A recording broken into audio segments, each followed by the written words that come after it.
Happy Saturday afternoon, everyone out there in fantasy land. Say our name, and we appear, we are, and believe in Woo Fantasy. And actually, for the first time, actually going to be brought to you by Fantasy Cares. That's right, we are streaming live through to the Fantasy Cares YouTube channel today. Thanks in large part to those guys out there at Fantasy Cares. Also on our YouTube page at Woo Fantasy as well. But here we are live, ladies and gentlemen, at Tailgate Brewery, Music Row, downtown Nashville, Tennessee. Scott Fishbowl 14 alongside my co-host in person, Mr. Nick Hefley. How are we doing today, sir? It's about the only way I can make it on a podcast these days if I do it live with you, right? Exactly. That's the best way to do it. Get him away from the children so he can come on and do a podcast. But hi, kids. Ladies and gentlemen, we are actually going to we've gotten started. Things are underway here at Tailgate Brewery. I am on the clock. So we're going to go ahead and switch to the new view here and show the boards. We've got today, it's going to be the Goose Division that I am in at the 2 spot here with Scott Fishbowl 14. I'm going to look at what we got here. So I am in the Goose Division, like I mentioned, number 2 spot. I'm on the board right now. Josh Allen goes right in front of me. Then we're also you go with who we have as well. I'm going to bring it up real quick too. The Marcellus Wallace Division. We have Christian McCaffrey off the board, followed by Jalen Hurts, Josh Allen. I'm sitting pick 9, just keep my fingers crossed here. So we're going to keep up with everything and cover this draft through the live process here. But with my pick here at the 2 spot, yes, I've talked about it for like the last week and a half, 2 weeks. I figured Josh Allen was going to come off the board in this pick. I'm swinging for the fences, ladies and gentlemen, with this pick here. Jameis Winston. And we're going to go with Anthony Richardson at the 2 spot here. The 1-2 pick is going to be Anthony Richardson here for me.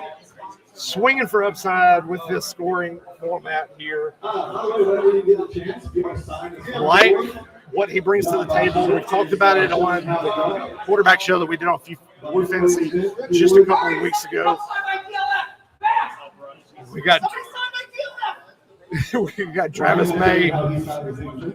Travis May hosting the event, so make sure to go give a good shout out to him as well. So that's Travis May, Fantasy Football.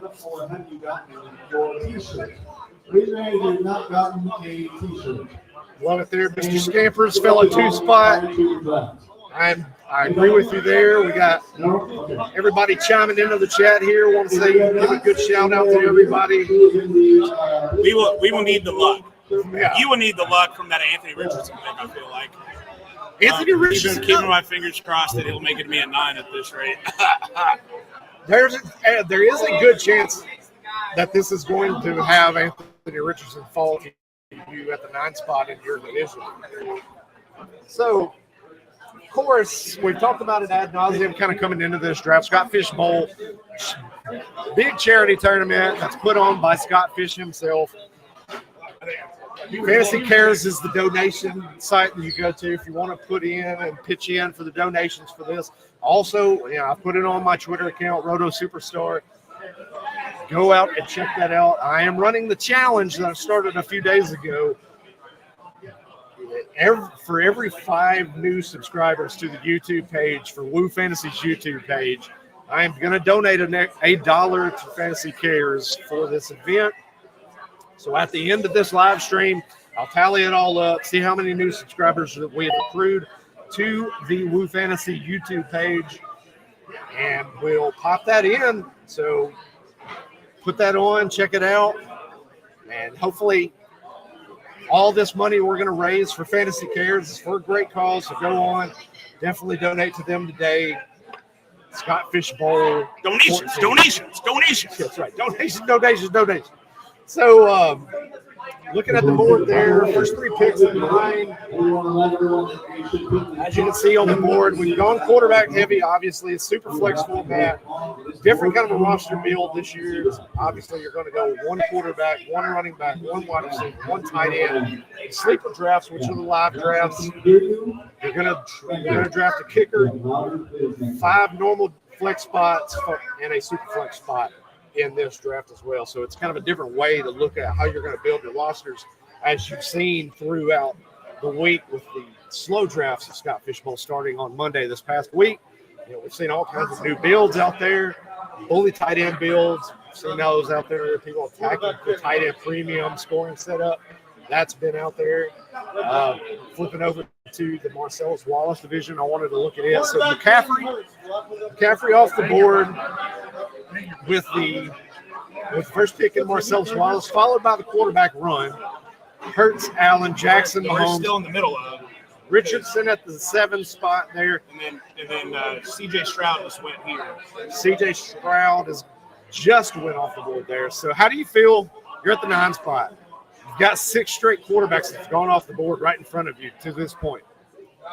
I mean, I don't think I'm going quarterback again. No, I think any one of those quarterbacks, if they had fallen, would kind of have been my pick there. I got a couple running back targets that I think I'm targeting with this 9th pick right here. That's kind of how the boards fell off. So, again, I don't think there's a quarterback worthy of this pick right here. So I'm probably getting ready to go one of the 2, either Breece Hall or Bijan Robinson. Which, with that scoring format, we've talked about it. We talked about it on the podcast earlier this week too. Although, the PPR setup for the running backs is a little bit dialed back in the scoring format, you do get the added bonuses of the points per rush attempt, points per first down. So you're getting a little bit of an added boost with guys that are bell cow running backs, which are obviously few and far between. I agree, Seth. All right, Seth Gordon, who would you go? Well, let's hear it. I know where I'm. Let's hear it if he gets to. Let's hear it, Seth Gordon. Who would you go at the 9 spot between Bijan or Hall if both are available at that draft spot? Let's hear it. So, well, it's an easy selection for me. Breece Hall just went off the board, so obviously that was who I wanted to get anyway, was Bijan. So perfect. Narrows it down to Bijan Robinson there for young Nick Hefley, making his first pick in Scott Fishbowl 14, taking Bijan Robinson. So want to go back, flip back over to Goose Division here. The quarterback run stops after Hurts at pick 4. Christian McCaffrey finally comes off the board, so we're at pick 7 here in this division, or at pick 6 in the first round. But let me know out there, everyone following on the Fantasy Cares YouTube, or Blue Fantasy YouTube as well. Let me know what kind of feeling do you have through your Scott Fishbowl so far? We're a week in with a lot of these slow drafts. Obviously, a lot of the live drafts are kind of falling to their end paces at this point in time. Shoot us some comments in there. Let us know what your thought process was. How do you feel about your team? How did the draft come together for you? I want to kind of hear everybody's thoughts out there. So kind of shoot those comments into us as well. But obviously, it's a big, busy day when we're doing these Scott Fishbowl drafts. I've done this live draft, live podcast, live stream over the last couple of years now. We did the live stream down in Atlanta the last 2 years. I actually get to join you a little bit more often. Right, yeah. I'm not running things. He's not running things like Travis is today. Travis May's out kind of handling the crowd. Seth, we're right there with you, man. It was Bijan all day if he made it. We appreciate that, Seth, too, as well. Great coverage of the draft. That's what I love to hear. We need positive affirmations out there.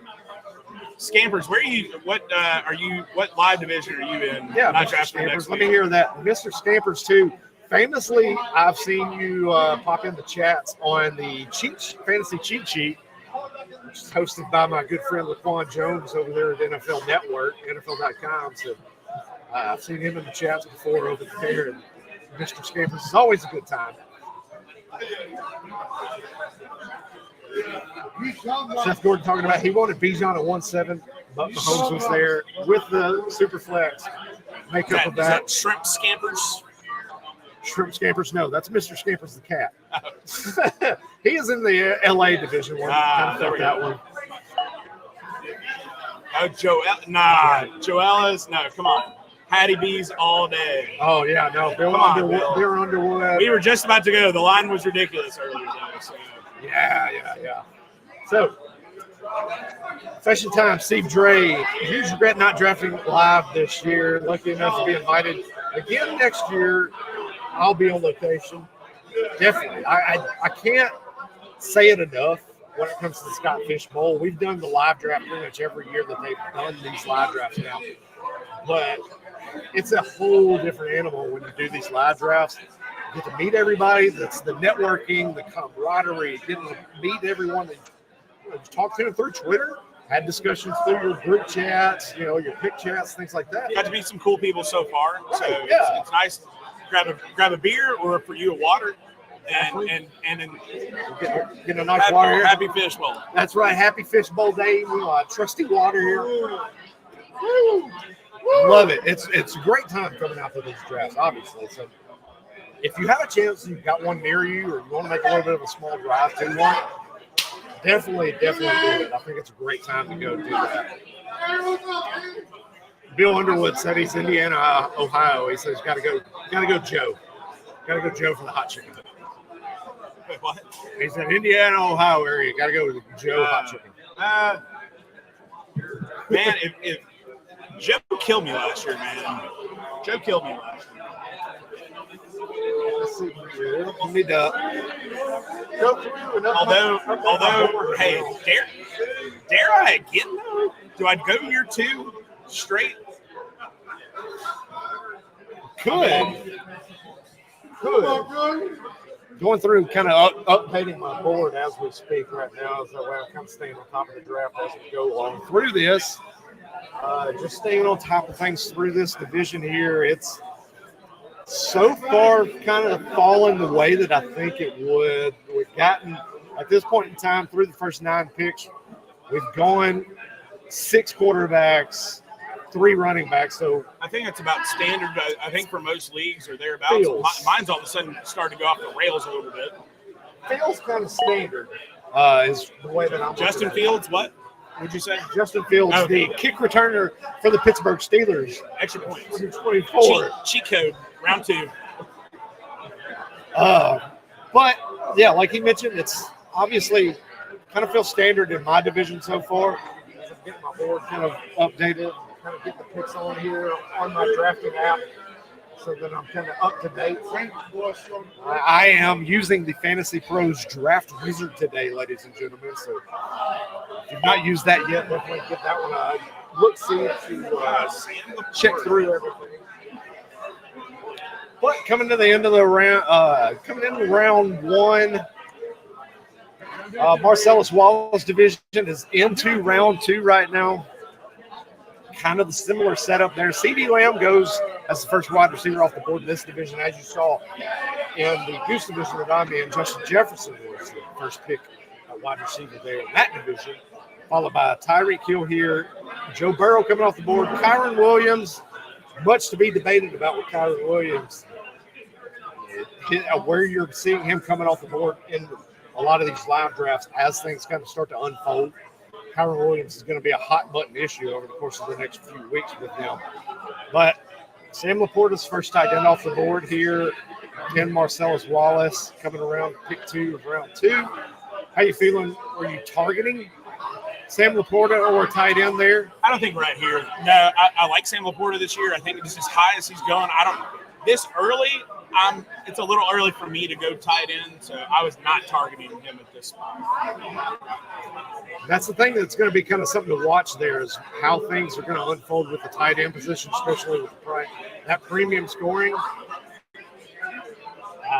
Like I mentioned a few minutes ago, you're going to have a lot of bully tight end. That type of a setup, that type of a draft mentality, that bully tight end, something to kind of keep an eye on there, how much some of these guys kind of come off the board. Both drafts are now officially through the first round. Congratulations. We're going to have a pick on the board.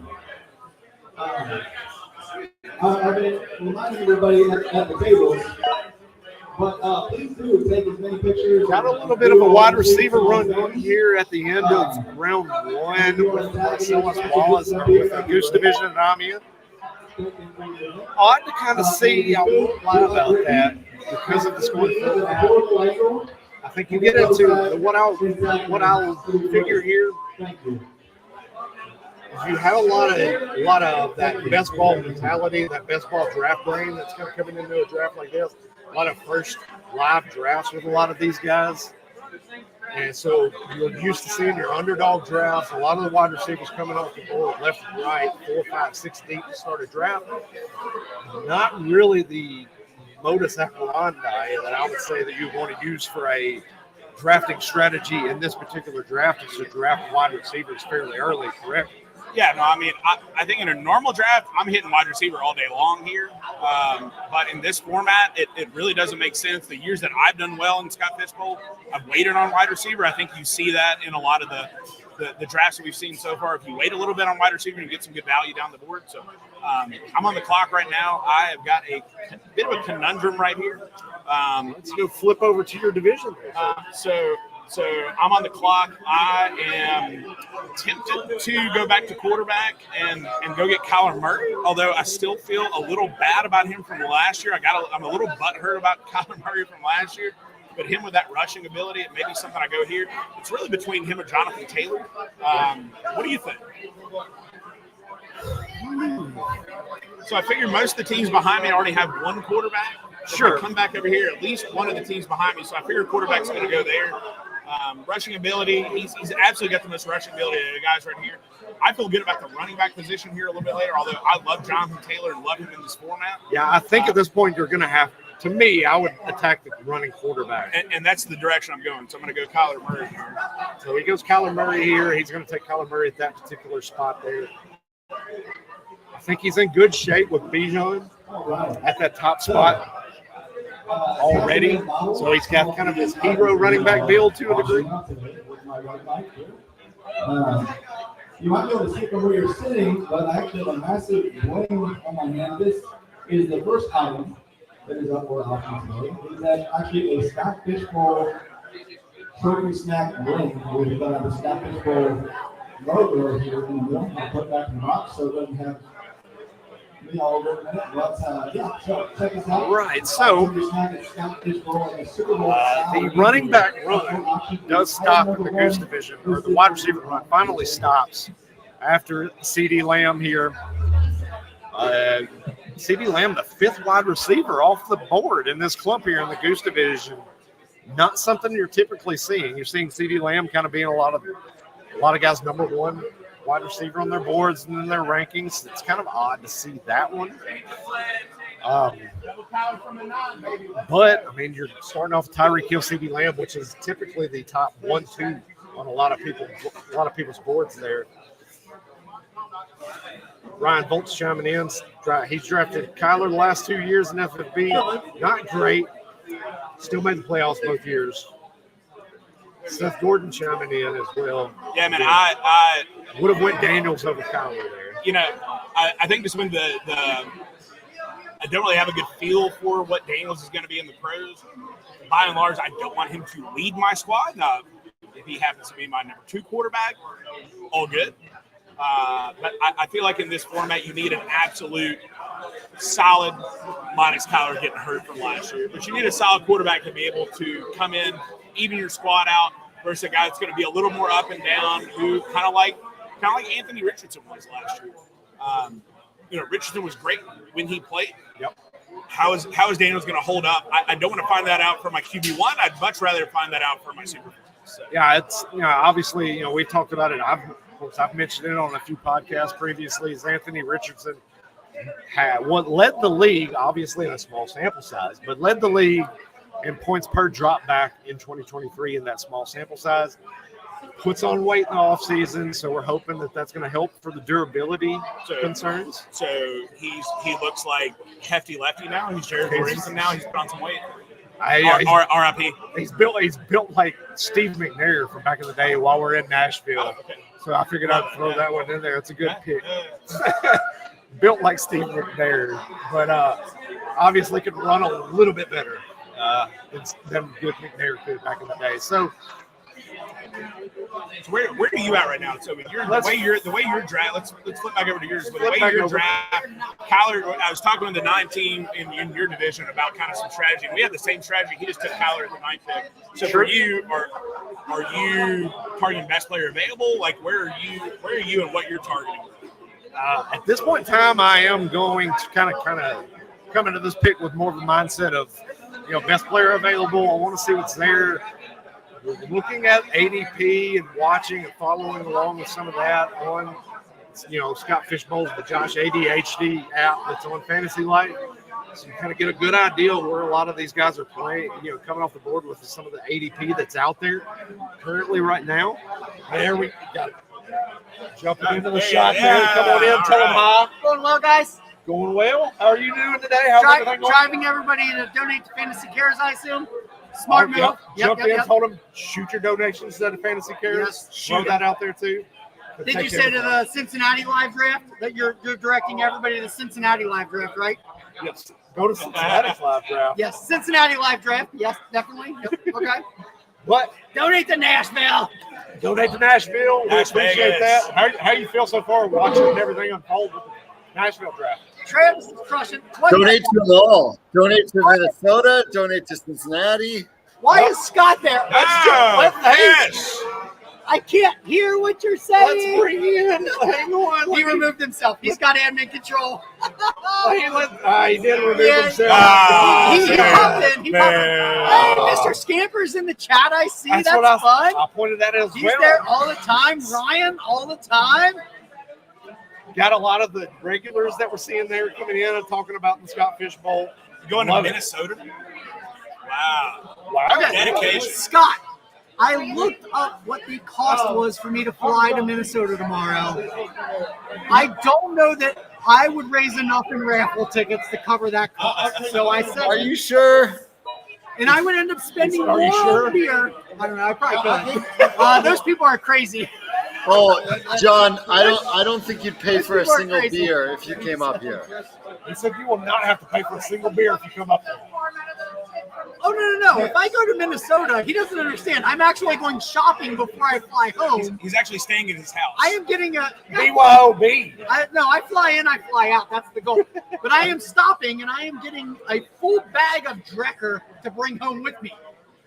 I already went shopping this weekend and last weekend and shouldn't have because I have way too many beers. But now I have way more. I did cider shopping though down here. It's a little different. It's a little like Nashville cider scene is very good. So, hey Scott, you got to text Ryan and tell him to come over and jump on, right? I will. All right. Yeah, have everybody jump in. Tell Ryan. Get him to come over. He's like sitting and hiding in the corner. Tell him not to do that. Ryan McDowell has definitely been sitting in the corner and hiding so far. Appreciate it. Oh, man. Good time. Love having everybody come jump in. Good times, great oldies. Yeah. Good times, great oldies. That's exactly. And we're back. Jumping back in to live draft discussion, kind of coming back into things, looking see how things are unfolding here. Paused a little bit as we've gotten through the second round. Like I mentioned before, CD Lamb kind of ended that wide receiver run that we talked about a few minutes ago. Saquon Barkley followed by Kyler Murray, which Nick mentioned, similar build to what he's putting together in his division. Samuel Laporta, then Jonathan Taylor, and that's kind of where we're at right now. Back over to Marcellus Wallace division. So far, a little bit of a different build that we're seeing, how things have kind of unfolded here. What that's where you're going to vote a little bit more like a normal draft here. Got the wide receivers going. It's very interesting to see kind of what's going down on some of the drafts. Very intrigued so far. So last year I feel like we had a lot more 2 QB starts. We at least so far through a round and a half had 0 in both leagues, which is very interesting. You figure with it, I think a lot of people are definitely paying attention to the format this year. So kudos. Travis Kelce. We are in Nashville. Travis Kelce is actually getting ready to come down and join the draft along with his girlfriend Nashville native Taylor Swift. So we'll be bringing in Travis Kelce here. Yes. Love to see him pop into this formation. Come on Everyone down. will lose their Come mind. on down. Travis Kelce, obviously. Travis actually just said, come on down when I said come on down. Different Travis, May. Travis Kelce coming off the board there. Pick 2-8 here in the Marcellus Wallace division. Kind of odd. Figured he would probably go a little bit earlier based on how these drafts are unfolding. A lot of the ADP that I've been looking at as well. So it kind of felt like that's gotten Travis Kelce in a little bit of a good spot there. But like I was mentioning earlier, the Fantasy Life, Josh ADHD, Scott Fishbowl tool that's on there. Definitely use it. I've seen some people go over to the table and put a bid in for some things. Please do so. Mr. Skipper says I can still hear John. Can't we all? We can all still hear John. Thoughts on stacking in the fishbowl? If I remember right, a lot of the teams that have won or done very well have stacked. So yeah, I am all for it. I've been more for it for my number 2 QB. A lot of times, or at least the last few years, a guy like Josh Allen, you're going to get Stephon Diggs going high. Anthony Richard, you're going to get Pittman going very high. So usually it's my QB2 that I actually find myself stacking a little bit more in the format. But what about you? Yeah, a lot of what I've done in underdog drafts and stuff. You want to do that a lot of these large field tournaments, which the Scott Fishbowl is you want to kind of use that stacking mentality to a degree. It's very successful. I've found myself in a lot of best ball manias that I've done stacking my QB1 and my QB2. And that's what actually Bill Underwood just mentioned as well, as I was talking about it, stack times 2 for the bye week. Absolutely. I feel like it's the best way to go. That way you're kind of building multiple type of winning formations that way, winning strategies. Right, Bob Gilchrist says that Mark Andrews slips to the 3rd. I take that team to win the division. Good point. That's something. It's going to be interesting to see where some of these tight ends start to kind of fall off the board.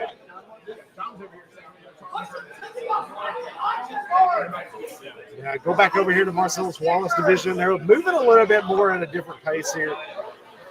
So you've got, after the Kelce pick, Dak Prescott comes off the board. So we have there our first double QB. Our first double QB selection. Lamar Jackson, Dak Prescott. That's typically what we've seen in the past with Scott Fishbowl drafts. Is a lot of double quarterback starts. But the way that the scoring format really kind of brings back some of the quarterback scoring, kind of dials it back just a tad. You're seeing Dak Prescott, a lot of those quarterbacks. He has a little bit more of that rushing potential, but you have some of those other quarterbacks that are more pocket passer types. Those are kind of guys that really not going to score too well in this format this year. So that's kind of something to keep in mind. But Barkley Taylor towards the end of round 2 here in the Marcellus Wallace division. Looking over to my division there with Goose. Y'all been a bit slow over here in comparison to me. Y'all need to speed this shit up. Yeah, a little bit different here, a little bit more of a slower pace. Got Kelce off the board now after the Jonathan Taylor pick. Actually, you guys are going a little bit quicker. We just hadn't been on the names. Okay. Haven't been putting them in on the. As they were screaming, put them in on the app. Okay, yeah. So the stickers on the board back behind me are moving faster than what's getting put in on the app. A.J. Brown goes off the board, followed by Jahmyr Gibbs. That means it's you, babe. So we're going to have me up on the board next. What are you thinking here? Once the Gibbs pick gets put into the system here. Huh.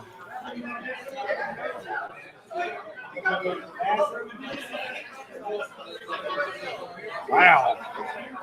So I probably would have went Gibbs there. That went right in front of me here at pick 10 in the second round. That would probably been my selection. But kind of looking at how the scoring format is, how the roster builds are, the way I'm kind of looking at how this roster is going to stack up. It's going to be a little while before you pick again.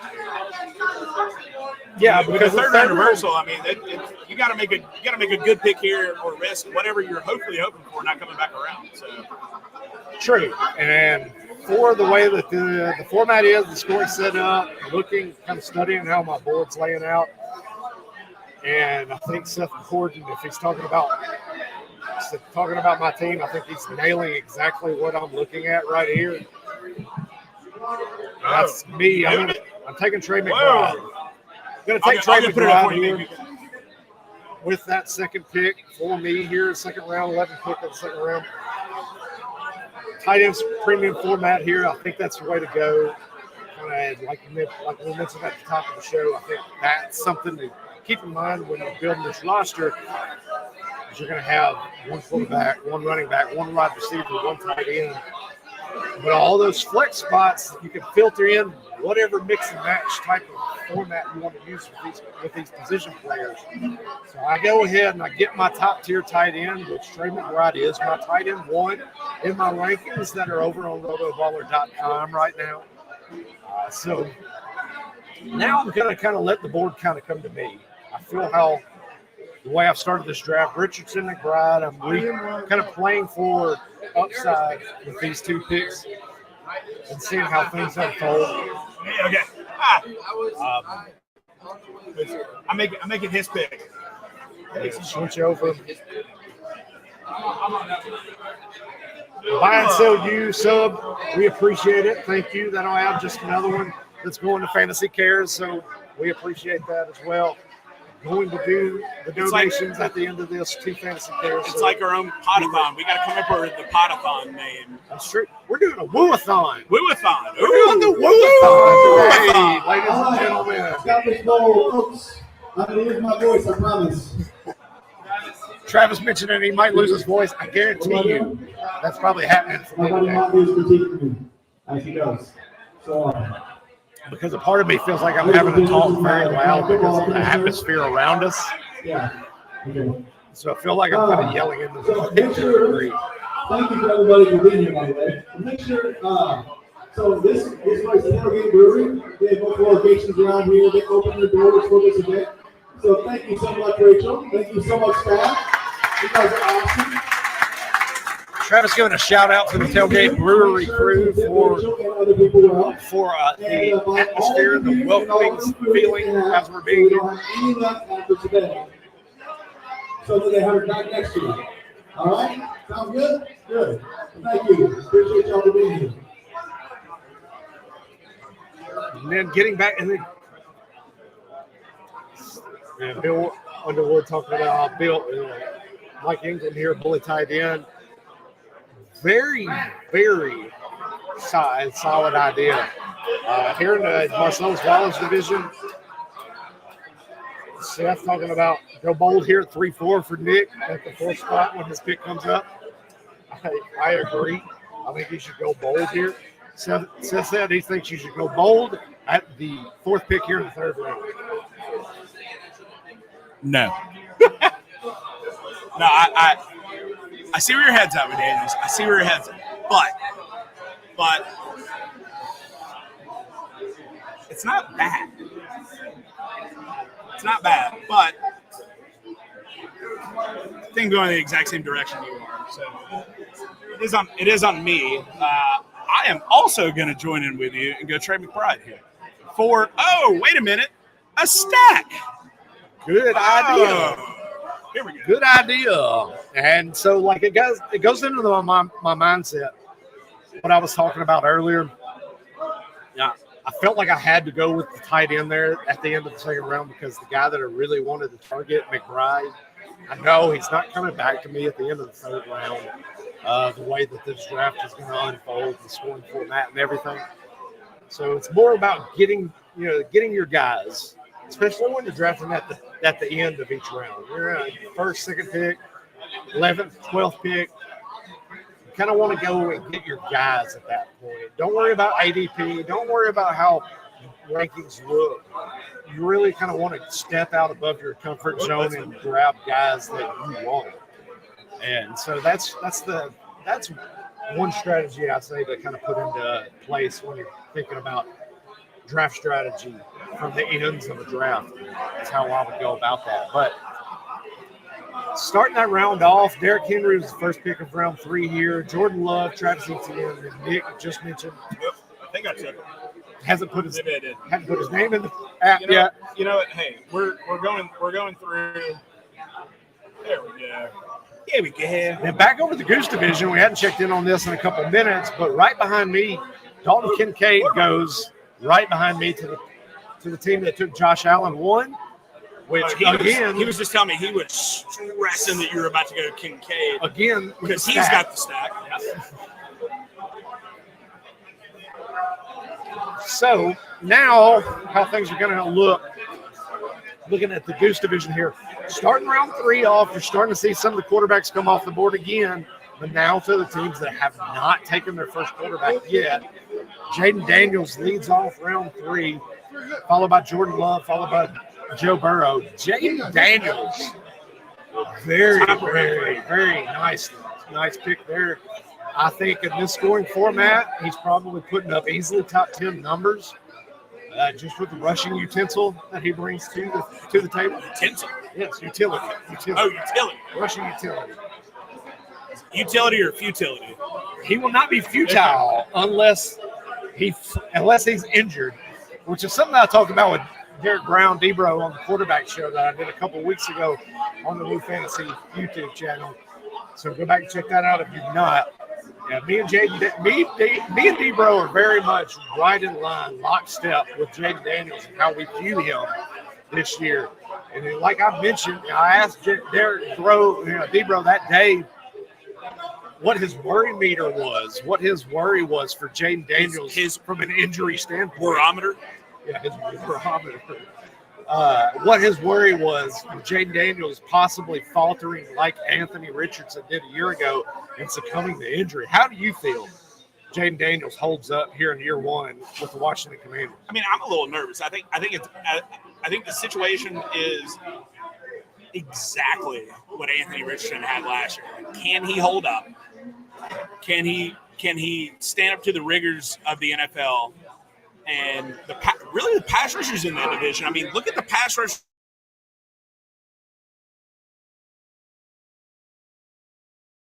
Like he's gonna be on the ground.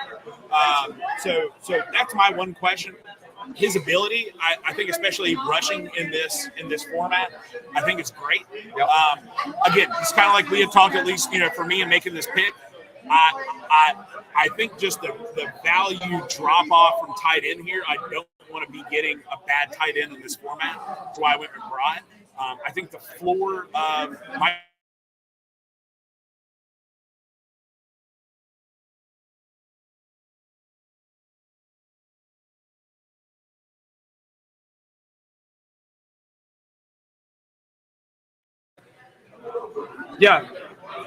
Yeah, and that was kind of my strategy coming into this, honestly, is I was hoping a player kind of like a Jaden Daniels could potentially fall to me here towards the end of round 3.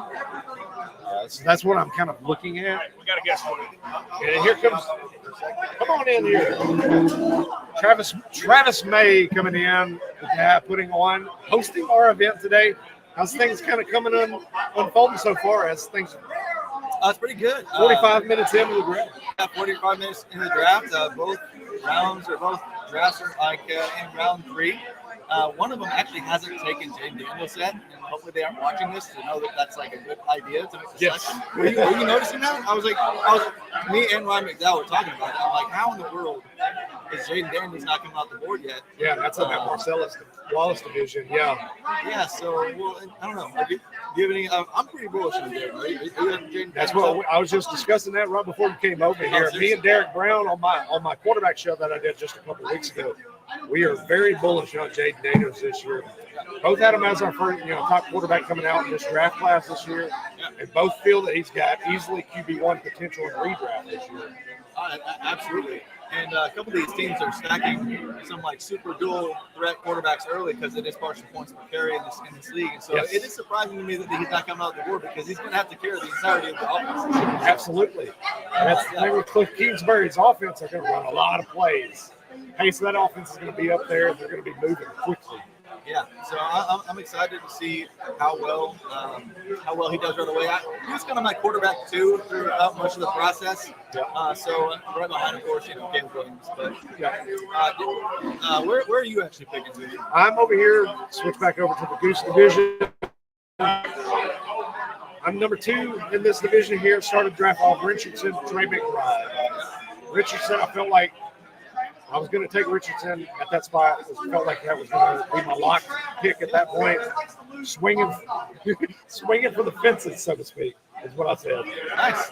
Yeah, that's kind of a very polarizing pick to some. I've seen even with the average draft position data that Fantasy Life folks at the Matthew Berry's crew have put together. That he's kind of all over the place in terms of the early round picks. There's not a whole lot of variance at the top of the board, but he's one where it's like, okay, as early as the first overall, or he could drop to like the second round in some cases. I know myself, I have some doubts about his passing ceiling, but in this format, that might not even happen. So it's true. Yeah. At this point, we're really looking for that rushing utility, points for first down, points per attempt, and all that. So that's what I'm looking at now. I mentioned it with Nick on the show just a few minutes ago. Sure. Oh, wait, points per drop back. You got a great question from Seth right here. Yep. He's asking what our names are. This is Travis May. Travis May, tell them where they can find you on X. You can find me on Twitter/X, whatever it is these days, at @FF_TravisM.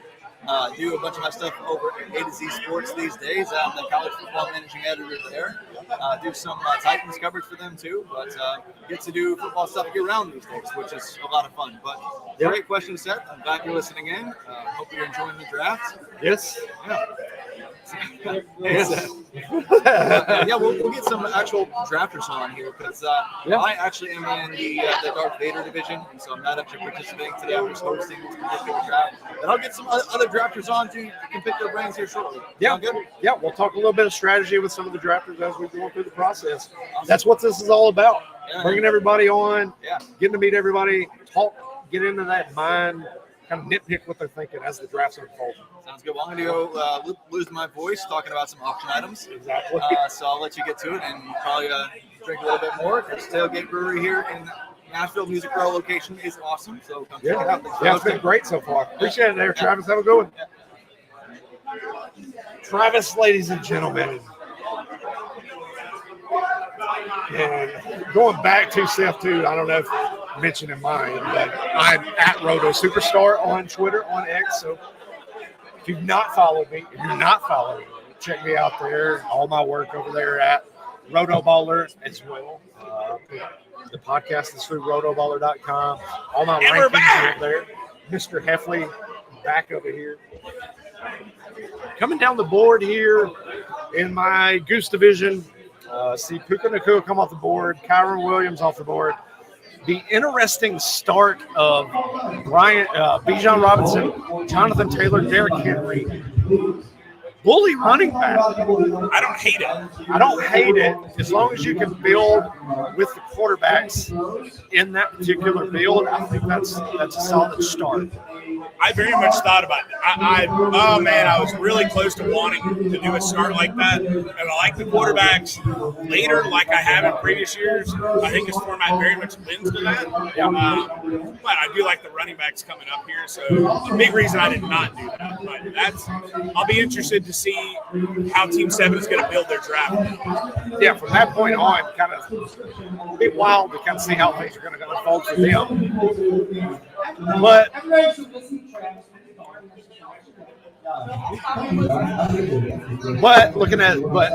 with the Derrick Henry pick there in round 3 kind of hurt my heart. I had a little bit of a glimmer of hope that he was going to last to me down here at the tail end.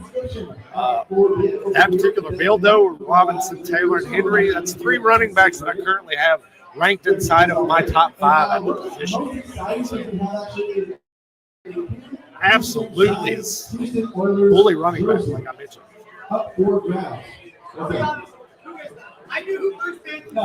Now, as Travis just mentioned right over here a minute ago, the Marcellus Wallace division is yet to have Jaden Daniels come off the board just now. Comes off the board right after Nick takes Trey McBride there with the 4th pick of this round. So now you have That particular build is Brees Hall, Justin Jefferson, Jaden Daniels. Solid start. Montgomery Biscuits baseball tickets, actually. Yeah, this was gifted to us by Joey Smith. But kind of waiting to see how things are going to come off towards the end of the round here.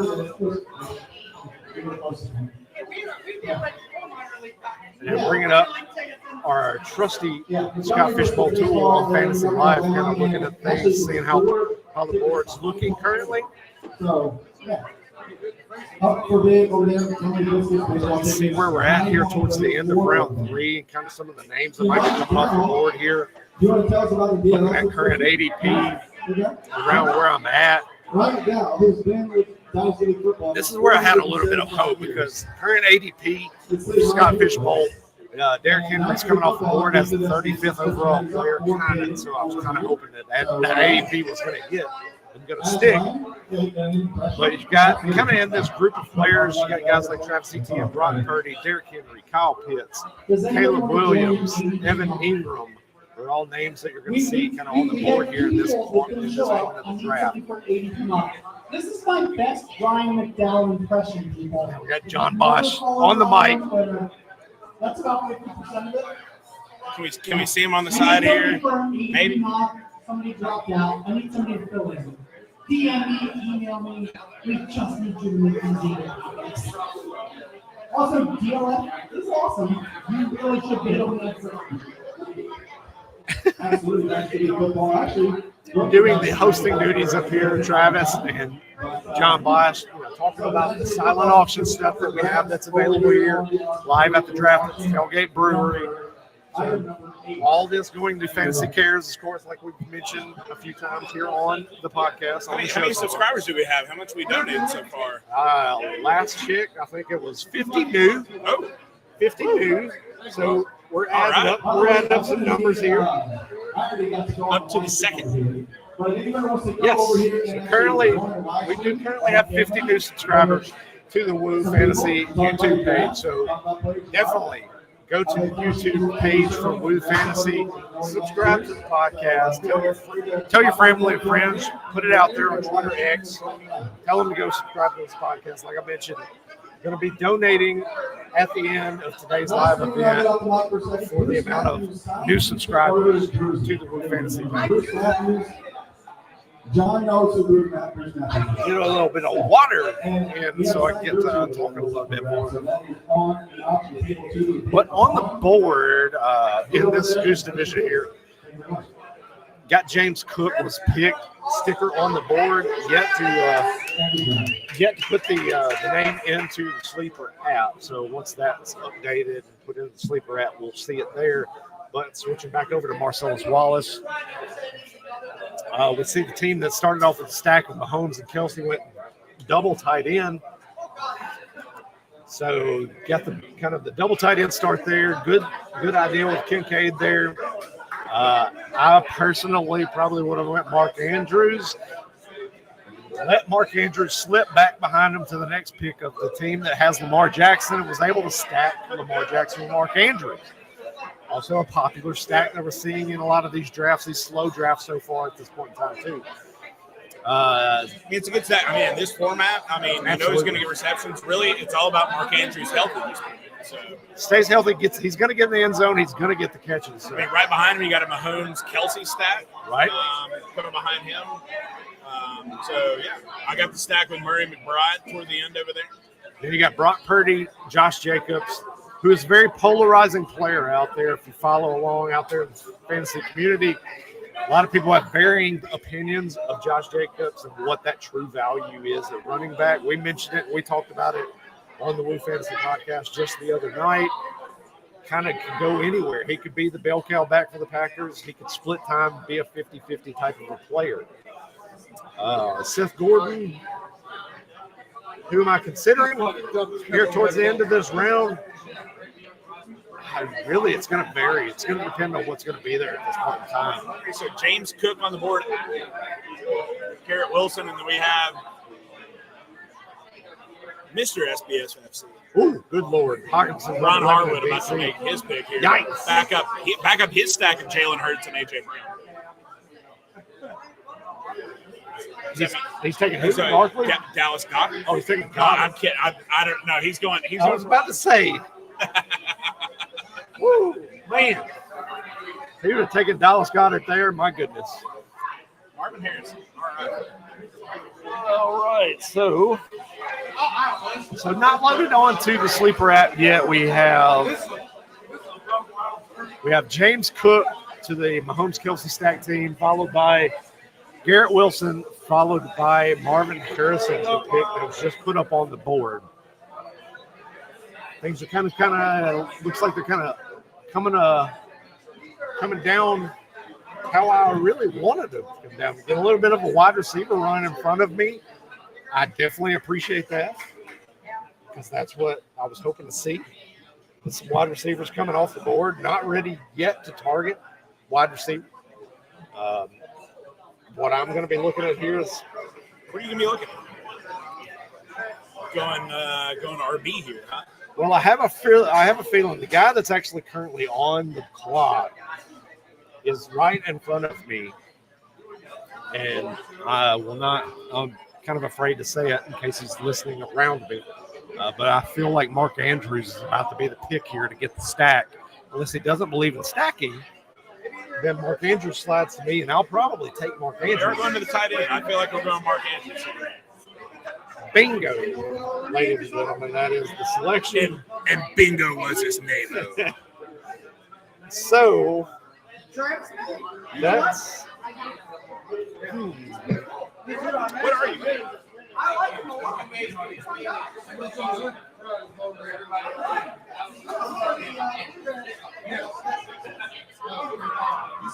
Click over to our board here real quick. We had Team 2. Guys, his name is Logan Pitts, just drafted Kyle Pitts. Good call. Good call. Our draft is just quiet. Yeah, starting to work through this draft board fairly quickly in y'all's division from what I can see. You are on the clock, sir. All right, so, but I also need to have it. Can't make my pick until they put their picks in on sleeper. So we need the pick. We need the sleeper picks put in.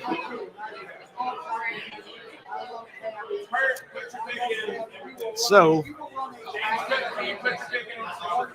like I mentioned, it went Cook,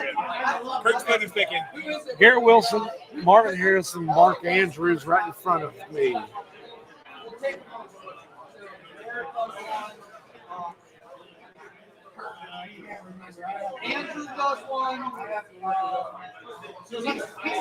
So, as we talk about how the importance of getting kind of a running back that's more of a bell cow type of mentality running back, I believe that's going to be where I'm looking at with this pick. I think you have to. Yeah. Looking at it just off the top, there's a couple of players in mind right now looking at the board.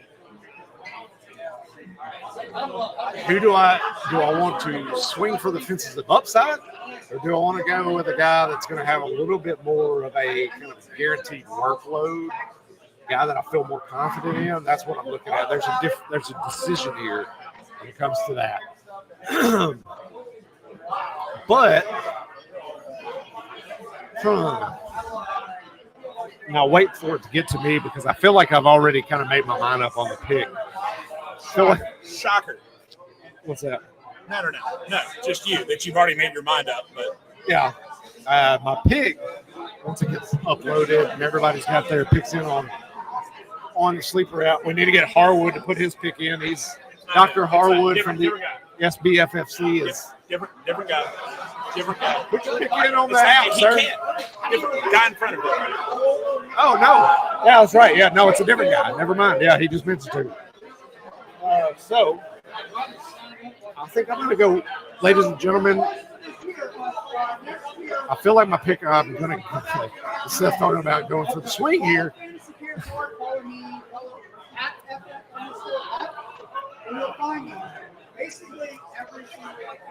I don't know if I'm ready to take that big of a swing yet because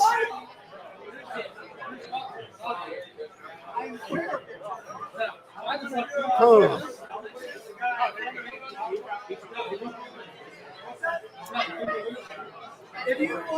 I think what my pick is going to wind up being, what I'm leaning towards, is Travis Etienne. I believe that's. Pull up your board here. Let's see where we're working. Yeah, that's where we're at. So Harwood, Harrison, like I mentioned, Andrews is the pick. Well, pull up the ADP. Are you able to do that? Well, I'm not shown, but. I mean, ETN is the top ranked player on the board. Am I seeing that right? I mean, yeah, he's right here in this range. Right here on that range right there is where he's at currently in ADP. I'd be getting him behind ADP, so it's actually a value pick when you look at it from those terms. He's went as high as 19 in some of these drafts. He's went as low as 50. I think it's the pick. Yeah, so I feel like that's kind of the pocket that I'm at, and so I'm going to go ahead and I'm going to lock it in, and I'm going to go with Travis Etienne. It's going to be my selection here. I'll go be a nice guy and put it up for you again. Hey, there we go. So Travis Etienne gives me a solid running back one here. Back over to the swing with the team at the end here. And I would not have hesitated at all to take Mark Andrews there if that pick would have been available. I would have went back-to-back tight end there. Swing back over to the Marcellus Wallace division, kind of looking at how this board looks. As you can tell, Travis Etienne goes very, very early in round 3 in this one. I got him at the tail end of this one.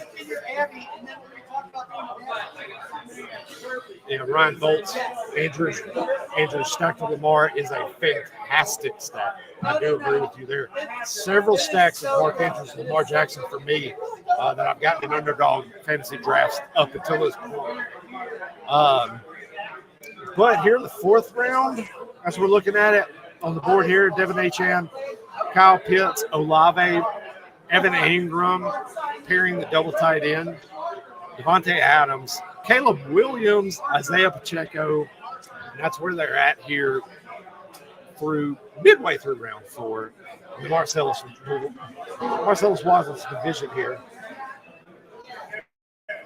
Okay, got a little bit of a tricky situation. Guy here on the wrap, Kurt, takes Jalen Waddle followed by Tua Tagovailoa to stack the two players together. Like I mentioned before, you're at the end. You're not really going to follow ADP to a degree. You're really kind of going to go after players that you want. You want to target. You want to grab. So at that point in time, now that I'm looking at the board,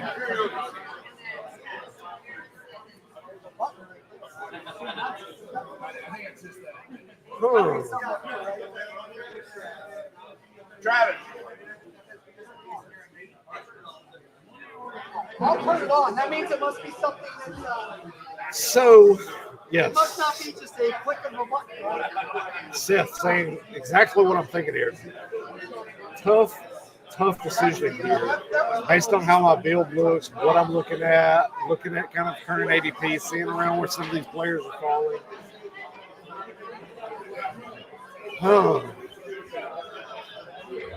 All right, folks, we have a giveaway. Ryan is going to throw one, and I'm going to deliver the other one. Because I'm a Bearcat fan. So I'm back up on the clock here, Nick. Oh, I'm on the clock too. So we're both making the decision at the same time. Some tells me it's a different player making the decision. Absolutely. You're at the tail end of round 4 now. I'm at the beginning of round 4. So I want to kind of look before I make this pick, kind of see where things are at over here, kind of how their boards are falling. It's always a good practice too. Ryan, who do you want to hit first? We're giving away PFF football to the first people that drafted. Seth's idea is running back, wide receiver. Part of me is actually saying no. Ryan, are you ready? Definitely wide receiver, running back for me. What do you got? And that's what just mentioned. Seth was saying running back or wide receiver for me. Yeah, I mean, I value running back a little bit more than I value wide receiver in this format. So that's the direction I'm going. What about you? Who is it over there? Who drafted Kelsey? Raise your hand. You know what? Oh, this is way too close. I have Go deep, been Andrew. talked into Go it. deep. Let's see what we got. I'm going to go back to the running back Will. Okay. That is you just as disappointing as My the pick first here one. is going to be Thank you, Ryan. That's Thank what I you, Ryan. Isaiah Pacheco. That's where I was hoping he'd make it back to me. I'm going Rashad White. So obviously you're getting a couple of players, heavy Everybody usage. say thank you to Travis. Everybody's Thank you, Travis. He's doing a great job coordinating this. Yes. I like to jump on here constantly. I'll make your pick. But seriously, folks, we have some really, really fun Seth St. action Najee, items. no, Isaiah Pacheco. Please go make a Pacheco is sign. actually a guy that I've got ranked inside my top 10 at the running back position right now. They opened the doors for us. I thought about going Kyle Pitts there. That was a very, very hard decision for me to make. Thinking about going with Kyle Pitts. Get that double tight end based on the scoring format we mentioned. Going back into the tight end well. And as we see, So if you haven't volunteered and you want to hop on with Brandon and Nick, I'm going to start grabbing people. So that's right. We're gonna join the live stream. Hop on. You're going to talk for like a minute about your crap. People care about They do. That's true. People care about your fantasy football team. This is the only place it's going to happen. That's right. John's telling the room, everyone cares about your fantasy football team. Don't listen to the people on Twitter and X that say, I don't care about your Scott Fishbowl draft. Stop posting the pictures on there. We're going to debunk that. So I want to get some of the guys in the draft room, within the other two divisions, to really kind of get ideas, think what that draft strategy is, what they're feeling, how the board's unfolding, have they gotten sniped?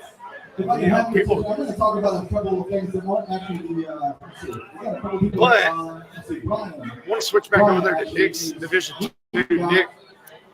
Brian, you got So Nick wound up, like he mentioned, he was hoping that Pacheco was going to make it back to him. He goes with the next best available running back on his board. He goes with Rashad White. A little bit lower on Rashad White. If you watched the Blue Fantasy podcast earlier this week, we had a little bit of a debate about Rashad White. I feel like there's going to be a little bit of a regression from a usage standpoint there. So for me, there's probably some guys in that range I might have looked at. But by contrast, if you want to look at it and talk about it, in the Goose division, so we'll look at it right here. So I'll point it out. Josh Jacobs goes towards tail end around 3 here. Devin Achane going in this draft here, first pick of round 4. Whereas in the Goose division that I'm in, both players still available at this point in time. So that's going to be something to keep in mind and watch over the course of the next few picks, see how they go. For about 15 years, and we basically provide information to people who play FanDuel, DraftKings, daily fantasy football every single Sunday, every single sport. So we donated a 6-month subscription, which encompasses not just football, but any sport that we do projections and Got Dan Back now on the microphone from Roto Grinders. If you don't follow him, Dan Back on Twitter, on there, out kind of giving a little bit of a discussion point. We're letting everybody know about Roto Grinders, what they do for the DFS community. Good opportunity for you to check it out, and hope you enjoy it. And thanks for coming to this. This is great. Roto Grinders. If you're up and really Roto Grinders sport, they put some of the best information out there about all things DFS for any and every sport. Seth saying, what an interesting shot play. I'll agree there on that one. But like I just mentioned, so like we were just talking about, Sorry, I'm trying to get gas. Seth mentioned that was a very interesting pick that you made, Rashad White there. What was your mindset with Rashad White and that selection in the fourth round? I mean, if you look at the format, look at the scoring projections of the running backs that are available. Again, I am really valuing running backs a little bit more than I am in wide receivers right now. Top-ranked running back on my board. I really would have preferred Pacheco like you picked in this round. He went a couple picks before me, so if you click back on our board, he went right before me here. And so, again, I probably would hit up a quarterback here in just a minute. Herbert got picked 2 and just got picked here at 11. So I feel good about the quarterbacks coming back to me here in just a second. But that running back position, again, I think in this format especially, I value just a little bit more. So that was my pick. Yeah, absolutely kind of a key to win in this particular type of draft, I think. You know, like I mentioned, the common misconception is you want to load up on wide receivers in this draft. But with the scoring format and the way things are unfolding, especially at the roster starting lineup limitations, you can get one wide receiver and then load up everywhere else. And I think, especially with the depth of wide receiver, especially with some of the wide receivers with the special teams format here, that may be the play. That may be the play. You know, I have waited on wide receivers so much in this format, and especially this is a good year to be able to do that. You only have to start one. Again, granted, I would love some more receivers, but if you go back and typically look, I mean, a guy like Devontae Adams at round 4, he doesn't usually last that far. So no. Wide receiver waiting on these guys, exactly. Wide receivers deep, you can wait a little bit more. It's better to hit those other positions. Really attack wide receiver in those mid rounds, I think, is the play for me. Absolutely. Yeah, we're seeing kind of how some of the draft is starting to kind of take shape for some of these teams. Like I mentioned just a few minutes ago with the Goose division here and some of the guys that I was thinking about taking there, Kyle Pitts goes exactly right after me. So I was wavering on that pick. He's the very next pick. So obviously a good thought process there. Rashad White followed by Evan Ingram. First tight end off the board for him. He started McCaffrey, Dak Prescott, Garrett Wilson, Evan Ingram. So he's tackling each potential position so far through the first 4 rounds of the draft. And getting a guy like Evan Ingram, the way tight end premium scoring is here in the 4th round, I think it's a solid pick there. Devontae Adams coming off the board just now. We were just talking about that as well. Caleb's a good pick. If Caleb would have been available, I think that would have been the pick for me. Bears homer, I probably would have gone that direction, even though I don't like necessarily his rushing ability here. Again, Jaden Daniels, I think Jaden Daniels in this format, I think, is the best rookie quarterback of the bunch. Absolutely. Caleb Williams is number 2. I'd much be a little bit more comfortable with him in round 5 versus round 4, but no, great pick right there. You got Steve S. saying, agreeing to what we were talking about. Wide receivers deep, feel better, valued later. Couldn't agree more. I think you get a lot of those guys later on in the middle to late rounds. A lot of those bunched together guys that are in that kind of tier, late wide receiver 2 area, early wide receiver 3 area that can provide some upside. Historical anomalies. Wanting to know, do I have Pacheco ranked above HM because of the 2.5 per rush? Absolutely. I believe that's the case there. 600. Yeah. So, yeah, absolutely. Historical anomalies, that is a big factor. Like I mentioned at the top of the show, I do feel like you want those bell count running backs while they're available, guys that can give you those points per rush, points per first down. And we saw, last year towards the end of the year, Isaiah Pacheco was heavily used in the offense. They did not make any additions to this backfield. I don't think CH is going to take much from him. He's not going to take much from. No, I think he's a great pick, especially with the value for first down. Easily a top 10 running back, I think, in this format for me. They mentioned Ingram last year. I would have loved to have doubled up with him in the 4th here. White was a good pick for me. I still like the White pick, but I think with his first down ability, Pacheco is just a touch better in this format. What do you think about David Achane? We were talking about Achane the other day. Yeah. What's your thoughts on Achane? Obviously, I think it's a little bit of a value coming off here in the 4th round, but what are your thoughts on him? Yeah, where he came off the board here in the Goose division, I feel like that's a value pick at this point, but where you're seeing him come off the board, especially in underdog drafts, and you're going to see him coming off the board in a lot of these divisions, a lot of the redrafts as the next few weeks unfold. He's going a little bit too high because we don't really know what that workload is going to entail yet. A lot of people are talking about HM is expected to get more of a workload with the Dolphins this year, but they still have Raheem Mostert. They now have Jalen Wright. And Mike McDaniels really talked about the fact that he's going to use all three. He doesn't know how the rotation is going to go yet. So I would be banking on upside. I'm a little scared. Yeah. He's definitely one of those guys, like, he could be an absolute home run. And you know what? He's one of those guys, too, that he doesn't need a ton of touches to be able to be impactful. But I think in this format, you want that guy that's the bell cow running back, not the home run hitter, and have to rely on him necessarily. But as your number 2 / flex number 1, whatever we're going to call it for fishbowl format, a good pick. Sure. Yeah. And I think that's what he's looking at there. Is that's his second flex. That's the first flex technically. That's how that's going. He's a guy that was very, very high in fantasy points per touch last year. So that's something to kind of keep in mind with a Devin Achane. The thing is that there's so much variance with him in usage week to week. I mean, he could be a guy that's going to give you 7 or 8 touches in a backfield one week, and he could give you 16 or 17 the next week. You just really don't know because of how that backfield for the Miami Dolphins is utilized. So that's really the risk you're taking on. It's a gamble, but if it hits, it's an amazing pick. That's how I kind of view a guy like a Devin Achane coming into the 2024 season. Switch back over here to the Marcellus Wallace division. Coming back around. As you mentioned, you got Tua Tagovailoa at the end of round 4, followed by James Cook, who went very much later than he did in the Goose division. And then Brandon Ayuk coming off the board there as well. I mean, it's falling about like what I thought here.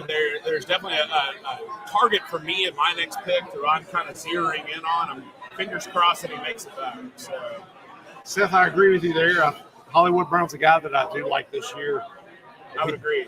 I'm not a Worthy fan this year. I feel like he's too niche, especially in this format. I think I want a guy with a little bit more volume. Hollywood, at least here, and even more in general drafts, I think Hollywood's going to be the guy that's going to get some volume. Yeah, that's what. And we don't know yet the Rashee Rice situation. There's been no discussion. There's been nothing coming from the NFL that's told us that he is getting suspended. We assume he's getting suspended, but there's been nothing coming from the NFL yet. So that's a good chance that if there's no suspension for Rashee Rice, the teams that are getting him at that value right now at a premium selection, my goodness. But if Rashee Rice were to get suspended, let's say 4 games possibly, then Hollywood Brown kind of gets in that discussion in that wide receiver 2 range, high-end wide receiver 3. Guys are going to be very heavily valued. Worthy on kick returns, Seth Gordon just mentioned. Also something to keep in mind with the scoring format. That's a good point. We've also seen it already kind of in rookie mini camps, no TAs.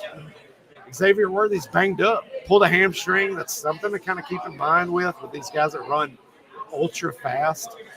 I've mentioned it on a podcast previously. I'm not saying he's John Ross, but he's already shown John Ross tendencies. Yeah, he beat John Ross's combine 40 times, and he comes in the first work mandatory minicamp. He pulls a hamstring. That's tough scene. So, ooh, I'm getting ready to run to the board. Nick getting ready to run to the board. You just had your selection in front of you. Right, getting ready to run to the board. Where are we at? What are we thinking? Coming up in round 5 here, there's one quarterback who has a little bit more rushing ability. I think had a little bit of a down year this last year. But Superflex, I'm getting ready to pick Trevor Lawrence. Trevor Lawrence, the rushing ability, got the receivers in tow. Is absolutely my pick here. Definitely the best of the quarterbacks that are remaining on this board. So we're into round 5 here. Trevor Lawrence is overall 44, so got a little bit of the value running. So getting ready to literally run it through. Yep, QB 16 coming off the board, and Scott Fishbowl ADP currently 44 overall, like you just mentioned. Solid pick there, kind of a post-hype sleeper to a degree. Everyone was high on him as a QB1. kind of a tail end backing in QB1 last year. Did not work out very well for people last year. But now you're getting at a better cost this year in drafts. It's a QB2. There's really nothing. I mean, they added Brian Thomas Jr. in the draft. Obviously, they let go Calvin Ridley. Bringing in Gabe Davis. The weapons are still there for him to utilize. You've got to hope that this next season under Doug Peterson, everybody kind of stays healthy and things kind of stay status quo and they increase their usage in the passing game. As for me, I hope they don't. I have Travis Etienne as my number one running back in the Scott Fish Bowl now. I want to see Travis Etienne running the ball 20 times a game is what the hope is. But we'll switch back over to the Goose Division, kind of see how the end of round 4 is looking. Talked about it a minute ago. Caleb Williams for the team that started out with 3 straight running backs, QB1 there. Caleb Williams can come in and put together kind of a lesser version of C.J. Stroud's rookie year. That's an amazing start. But if he comes in and he's every other Chicago Bear quarterback that we've seen over the last few years, then that could be trouble. That's my one concern with Caleb Williams this year. You know, I've mentioned it ad nauseum through podcasts and Blue Fantasy, is the fact that Chicago Bears they have never had a 4,000-yard passing quarterback in the history of their franchise. Will Caleb Williams be the first to do so? We'll find out. Let me find out from everyone out there in the chat. If you're watching live with Fantasy Carriers, you're live watching with us on the Blue Fantasy YouTube page as well. Let me know what your expectations are for Caleb Williams in his rookie season in 2024. But wrapping up round 4 here, Devin Achane finally comes off the board to the team here. DB730 going swinging for the fences running backs. Kyron Williams, Devin Achane. I don't have a problem with Achane this time. You need some upside, guys. I mean, this team is. I mean, Kyron Williams. I don't know where he would have finished with his fishbowl rank last year, but most leagues he was top 3 running back, at least on a point per game average minus the games missed. So I definitely think it's a good pick. You know, at this point here. Yeah, good format. Laporta is by all intents and purposes the tight end 1. Yep. Stroud's good. I think Stroud doesn't necessarily have that rushing ability like you would want with a pick like this. But I think his tight end his upside with some of his guys is going to be just fun. Yeah, in this division here with the tight end premium scoring, we've got 8 tight ends off the board so far. That is, they have gone off the board. Sam Laporta, Travis Kelce, Trey McBride to me, Dalton Kincaid, Mark Andrews, followed by Kyle Pitts, Evan Ingram, George Kittle. Kind of feels like that's about the same kind of steady amount of where they're coming off the board so far. Ryan Bolt says Caleb's going to suck. Sincerely, a Packers fan. Nice try. Don't be too jelly. trying to make a dig at the Bears fan on the podcast. You gotta love to see that. Hey, I will say I would. I'm a realistic Bears fan. You would have to say, I think, right? Sure. I would absolutely rather have Love in this format.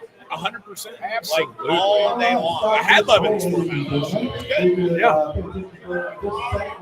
One more option item actually we have over here. Jordan Smith. Let's see. Kind of studying how the board's coming along. I have an idea. I have a feeling of where I'm going to target. You've got a feeling?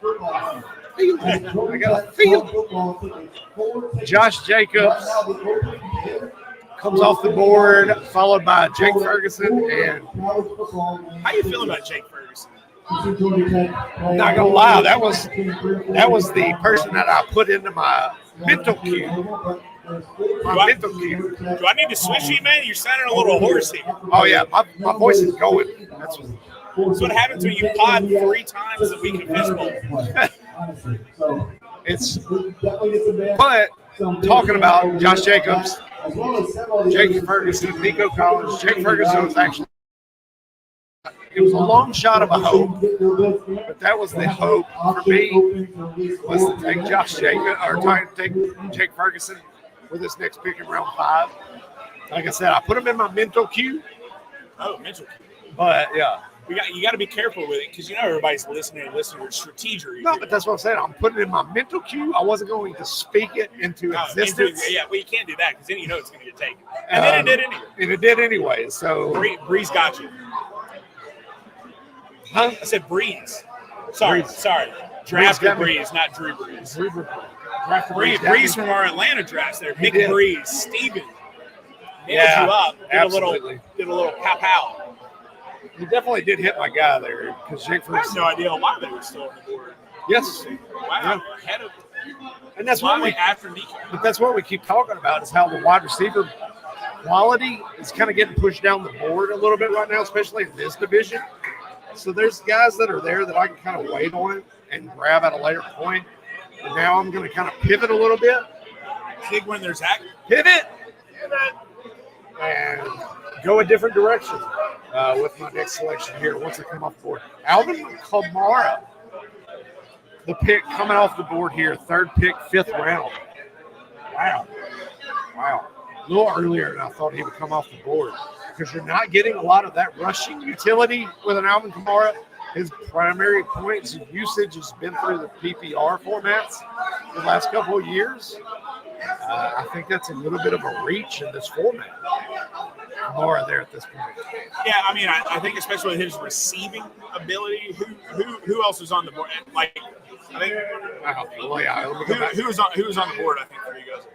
Let's see here, guys that are on the board at the running back position. I definitely would have gone Kenneth Walker or Mixon. I think over Kamara for me. I mean, Kamara's touchdown ability, but I think just him being a little older, most of his points coming from a receiving standpoint. I think losing a little bit of action this year to Kendre Miller, I think I would have gone that direction. Yeah, that's probably where I'd have went. I'd probably went Joe Mixon at that selection.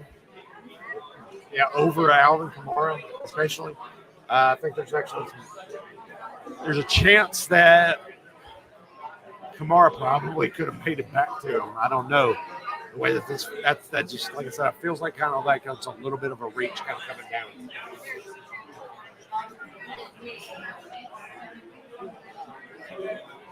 Love it. But we flip back over here. Speak of the devil, we were just talking about it. Kenneth Walker comes off the next pick right after Nick. And that's the 5th pick in round 5, followed by Nico Collins. And it's very interesting. Like, I'm kind of watching and looking at the boards here. There's so many different builds at play right now. Everybody's got their own build. Like, it's quite interesting to see. And which makes this kind of a draft interesting is because it really throws curveballs in there that you're not potentially expecting. So you're always going to have to be on your toes. And we always talk about it during our podcast and like leading into the draft season is, you know, you kind of really want to be like water. You want to be able to adjust to how the draft flows. You don't really want to have too many people like dead set in your mind, like this is what I'm doing. This is my strategy. I'm not swaying from my strategy. A draft like this, when you have so many different builds at play, things are going to change, and you're going to have to make a different move.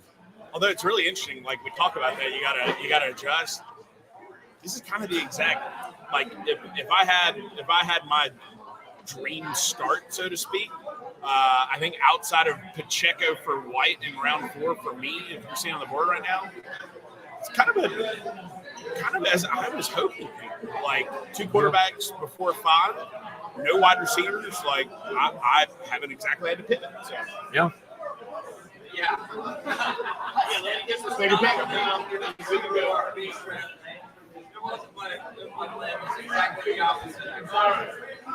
No way. We're gonna get Dan from Roto Grinders in here replacing him. Yep. Can we get Dan back in here? Let Dan back discuss a few things. Talk about Roto Grinders here in just a second. Put a pick on the board. So let me bring that up. I'll be back. So Dan back so far. And his Scott Fish Bowl has started off C.J. Stroud, Sam Laporta, Kyron Williams, Devin H.N., Brock Purdy. Come on in here, Dan. Hey, what's up? What's going on, buddy? How are you? Doing good. Doing good. Dan back. Let everybody know watching out here on Fantasy Cares where to find you on Twitter. Yeah, at Dan _ it's spelled back, but it's pronounced Bach, so it's all right, no big deal. But yeah, this is awesome to be able to be doing a live draft here. I've been in Scott Fish Bowl for maybe 4 or 5 years, so yeah, it's good to kind of put some faces to names, and it'll be good. How do you feel about the atmosphere up here at Tailgate Brewery? Oh, this is great. I had the pizza, and I'd actually had their pizza once before, and I realized, man, it was awesome. And I forgot, just ordered it again, and was like, man, this has got to get on the rotation here because it's really, really good. Yeah, so exactly. highly recommend it if you come to Nashville to check it out. Absolutely. So let's look at your Scott Fish Bowl draft so far. Okay. So they're at pick 8, pick 9? Yeah, pick 8. Pick 8. So you started off C.J. Stroud, Sam Laporta, Kyron Williams, Devin H.N. Just went with Brock Purdy as your second quarterback. How do you feel about the build? How's the draft kind of unfolded? Any kind of curveballs thrown your way? Yeah, I mean, I didn't realize when I put my name on a number that was actually my draft number. I would not have picked number 8 if I knew that. So, yeah, I don't really love Stroud at 8, but I was also like, okay, where else am I going to go? I wasn't going to go receiver. I just think you can wait in this format for it. And, the one thing, even though you don't really need to stack quarterbacks and wide receivers, but I still like to do it a little bit. Yeah. He's got like 3 legitimate targets in Diggs and Nico and Tank Dell. So it gives me a lot of rounds to kind of like find somebody to pair him up with. Nico's already out. I don't know if Diggs will make it back around to me, but I didn't love the draft pick, but from that point on, I'm pretty happy with where I ended up. Laporta, one of the best seasons we've seen as a tight end, as a rookie. Sure. Yeah. Got to think it's not going to get worse in year 2, right? You wouldn't think. It's a high ceiling to reach for again in year 2. So do you have any worries that the touchdown regression hits for a guy like Laporta? Yeah, maybe a little bit. Because, Jamison Williams coming back this year, he missed much of the season. But, I mean, normally you don't see that production from rookies at that position. So I think he's an outlier in terms of how good of a player he is. And they were really good last year. So I don't, suspect them to try and, change too much up off of the success that they had a year ago. So, in this format, reaching for tight ends, you kind of got to do it. I wasn't going to do it with Kelsey. I mean, I think there's sooner or later he's going to, they're going to save him. I mean, the bottom line is you're going to see late in the season or late in games, they're just not going to play him because he's getting up there in age. And they want him healthy for the playoffs. Exactly. Yes. Exactly. So, speaking of a guy we were just talking about before you made your pick in the last round, Devin H.N., kind of a polarizing pick among the fantasy community right now. What's your take on H.N.? Do you feel like he's going to get that added extra usage in that backfield this year and kind of overtake Mostert? Is that what you're viewing? Yeah, I mean, I think what we saw last year is he's a far superior athlete. Mostert had 20 touchdowns last year. That ain't going to happen again this year, let's face it. And all the early indications from minicamp is they're going to split him out in the slot and get him more involved in the passing game. This isn't this with the Miami offense. It's not just like a one running back system. They're going to be putting people all across the field. It's going to be one of the most dynamic offenses, I think, in the league this year that were last year. And if he stays healthy, I just think in this format where you're playing thousands of people, shoot for the moon. Try to find these high upside guys. And I don't know if anybody's got truly much more upside, especially in the 4th round, than H.N. So I'm a fan of his. I think in this format too. I got some running backs late that I'm looking at that I think are going to help. So if he fizzles, I hope I'm not drawing dead, but I feel pretty good about his upside. Rebound at that point. So, and now you're through 5 rounds. You got Brock Purdy, just went ahead and got that second quarterback. We're doing the next 5 rounds today, and then we're kind of calling it quits until after. What's your preferred mindset for this next few rounds? You looking at any specific positions with this next pick or two, or are you just kind of letting everything unfold? Yeah, I mean, it's funny because I kind of let it unfold here, and then I definitely have like some guys who I really love late in drafts that I think are getting overlooked who can make impact. So I mean, obviously I don't have a receiver yet. It's probably looking at the board who's left out there. There's a lot of really good players. So I'm pretty happy that I've kind of punted it to this point in time. So yeah, man, I'm got a question for you here. Oh, we got a question. I love Historical Anomalies wants to know, what do you think of David Kitchen's new YouTube channel? Yeah, the Live a Little channel. I heard about this. I haven't viewed. David is trying to become a best ball influencer, it seems. So he opened up a new YouTube channel. But yeah, the Swolecast, which is on our Rotogrinders platform, is just one of those fun shows, I think, in the fantasy space. So it's kind of funny to see how those guys branch off and do their own little their own things as well as actually the show itself. But Dave's a great friend of mine, someone that I've worked with for over 10 years, and one of the true really good guys in DFS, and just not DFS but fantasy in general. Yeah. And really happy that he's kind of sprouting off doing something a little bit different. That's Alex, I did see that a little bit on X and Twitter the other day. A little bit of a fun little spat back and forth. I think with JJ, I think it was late round QB. He and Kitchen were going back and forth, which I love it. Like that kind of fun, tongue-in-cheek kind of stuff. Absolutely. We got to have a little bit of that. Like, let's not take ourselves too seriously. It's fantasy football. Like, everybody thinks they know, but at the end, you need a lot of things still to break your way, right? It's all about luck. Things landing in your lap. Yep. You can only do so much research. Yep. Things always good. Injuries at play. Everything has to land in your lap correctly. But yeah, Dan, absolutely. Hey, absolutely. Thanks for having me. Great having you on. Absolutely. Let them know again where to find you, what you're doing out there. Yeah, check us out, rotogrinders.com. That's been working for that business for upwards of 15 years now. So, if you're into daily fantasy football, obviously we got a few months before that gets rolling, but check us out. We put so much time and effort into our weekly projections, and really proud of the work that those guys do. And if you're into the pay-for-play DFS streets for baseball or soccer or anything, we have it all. Do check us out. It's a great community, and again, we've been doing it longer than just about anybody, and really proud to be like a Nashville, born company here, and being able to represent the first Scott Fishbowl live draft. I didn't ever know that y'all actually were here. I'm an hour and a half down the road. I was like, Rotogrinders is here. Okay, great. Absolutely. Fantastic. Well, hey, thanks for having us. Absolutely, man. Absolutely. Let Dan get back to the draft.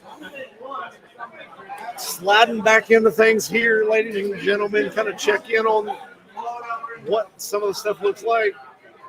Yeah, coming back in there. Father of the modern best ball. Everyone comes from the tree. I definitely agree with that. I was following that stuff the last couple of days on Twitter. It was definitely fun to see some of the chatter. The little snipes back and forth with some of the guys there. That was great. But it was great having Dan Bach on there, especially, go use the stuff at Rotogrinders. They do great work over there, so check them out there too. Getting back into coverage of the live drafts here. Scott Fishbowl 14. You are up in yours, sir. Up 9? Okay, let's check it out. Flip back over here to mine. Just going to get the Cooper Kupp and DK Metcalf off the board after you. All right, so we were just talking to Dan, Brock Purdy, followed by Deebo Samuel, Joe Mixon, Mike Evans, Cooper Kupp comes off the board, and then DK Metcalf right in front of me. At this point in time, guess what time it is, ladies and gentlemen? Game time? It's stacking time. Oh! Stacking time. We're going let's see, what does that mean? It's Jelani Woodstock?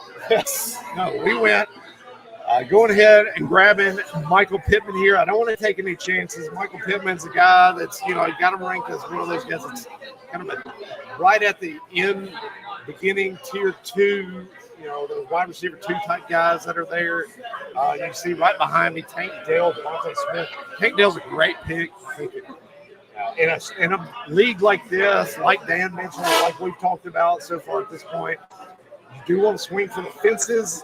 You do want to take shots at guys in a draft like this. Pittman, yes, Pittman for me.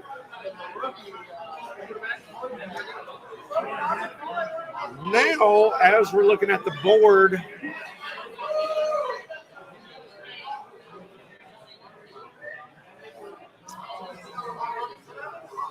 checking out the board, how things are unfolding now. I just took Pittman to get my stack with Anthony Richardson. Here we are in round 6. And guess what I'm going to do here with this pick? Second pick around 6. I'm going to go ahead and get my second quarterback. I think it's a good move. Which one are you going? The quarterback that's available is the guy that you just got not long ago, and I'm going to go Trevor Lawrence myself, ladies and gentlemen.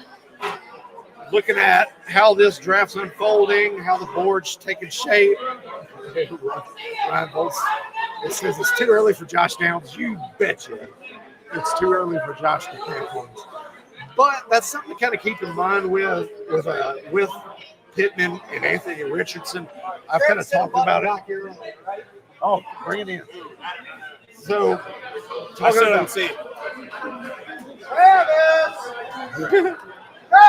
but it's something to kind of that a lot of the talking points has been with Michael Pittman was that utilization with Anthony Richardson and what those targets and how they were valued last year between in that small sample size, like we mentioned, small sample size with Anthony Richardson, Josh Downs, Michael Pittman.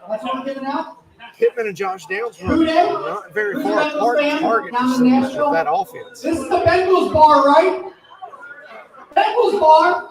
Do we see that autograph from the Bengals coach on the Bengals bar? Yeah, that's a Bengals. This is a Bengals boss bar. All right, nobody's giving me a who day. Somebody give me a who day. Who day? All right, we got one who day. We got half who day. Looks like I made the smart decision there too, because after going Trevor Lawrence, Justin Herbert is the pick right after me. So do you have any daughters? Kind of goes back into that mindset that I've talked about. Have an American Girl doll. When you're at the end, you want to go ahead and take your shots at the guys and grab them because some of these positions aren't going to make it back to you. We've got it all together. Treylon Burks. All right. So, autographed Treylon Burks football. Does anybody out there want us to bid on that for them? I don't know if there's a bid yet. All right. I'm pretty Put in a bid for Treylon Burks autograph. Let's see what it comes to. That's like the first time I experienced the Bengals playoff win in my life. John Bosch. We are up to $40. Wow, that is overvalued on the Treylon Burks 9 football. Yes. First Bengal drafted. Get your catching. Get ready. No, it's definitely not mixing. No, it's got to be Burrow. Find Burrow. There we go. All right, Ricky, raise your hand. Ricky, right here. Ryan to Ricky. We got a completion, folks. That was a Bengals passing game. All right, now we're going to move over to Titans passing game. I'm going to hit the ceiling again, please. Yeah, we're playing a little bit of some games here. Oh, wait, I'm sorry. We'll let Mr. Super Actor. He's awesome. He's the best. But look at kind of switch back over to the Marcellus Wallace division. The Titans wide receiving crew was awesome 5 years ago. I got Lawrence around 5. You got around 6. Yep. So I got a little bit of a value there with Lawrence, but looking at what I was hoping, Jake Ferguson possibly making it back to me. He lasted longer in this division. That was the guy that I was potentially targeting there. Where's Jake? But how you kind of see how you see things. Breeze, raise your hand if you breeze. You're about. Oh my God. Having a little bit of fun with the crowd here. John Bosch, Travis May. That is why they have not Trying to increase how the atmosphere goes here. Ryan Bolt saying hopefully Burks gets dealt soon. I kind of feel like that's a Thank big you, everybody. opportunity. Continue to bid. They don't. The new coaching staff probably doesn't feel like he's bringing much value to the table. Burks drafted via the old coaching team and the GM. Oh my goodness. Probably not long for Nashville here. But kind of wanted to point it out this after the Ferguson pick, as what you kind of see in a lot of drafts like this, it can kind of really put a little bit of a run into people. So you got Brock Bowers go here at the tail end of round 5, and then come back in again a few picks later. David Njoku, highly valuable late down the stretch in this league last year, and really across fantasy in general. Probably my last of the top tight ends. I think Bowers for me started that run on the next kind of tier tight end. So he went before Njoku, but again, I think the doctor picking pick 1 is thinking some upside there. So Yeah, that's what I believe. I think you're getting back in some of the teams that have yet to take running backs finally dipping their toes into the water. we got the next team hasn't dipped his toe in the running back. Aaron Jones. Exactly. You're seeing some of these teams that are in the middle kind of taking some of the stabs at the position. And if you flip back over to the Goose division, after I took Trevor Lawrence, I started the quarterback run of second QBs. Herbert followed by Goff. We're going. We're off. Yeah, we're off to the races here. Ladies and gentlemen, I think you're about to kind of enter that mode of where now you're going to start reaching for a quarterback because that super flex mentality takes over and you want to kind of grab that second quarterback. I will say because of the format this year, I think in the last couple of years of the Scott Fish Bowl, we've seen a little bit more teams getting that second quarterback either round 2 or round 3, certainly by round 3 the last couple of years. And I think with the beautiful part of the draft this year with a little bit more of the scoring change favoring, the running quarterbacks, were certainly once those guys go, is teams waiting just a little bit to get that next quarterback. So I think you see that here. Let's see, I don't think any teams, no teams in your division had 2 quarterbacks after 3 rounds. And only at the tail end of at the beginning of round 4 did 2 teams, team 1 there, having Aaron Tagovailoa. So definitely a lot different from most superflex I think that we see out there. Yep. And that's kind of playing out. Yeah, you're seeing a little bit more teams attacking the scoring in this particular type of format. You're getting those tight ends come off the board early. You're definitely getting the running backs going earlier in this draft than you're seeing in typical best ball drafts like we've mentioned before. Ryan wanting to know if anyone's doing the live streaming at Minnesota tomorrow. That I can't answer. Don't know. John was over here saying, but he may not be going. Apparently. Apparently it's a little trying to save a little bit of money. Yeah, so I'm not sure on that, Ryan. Guys, anybody know? Yeah, Scott, are you still with us? Nope. If you're out there, if you're out there, is anybody doing Minnesota Live?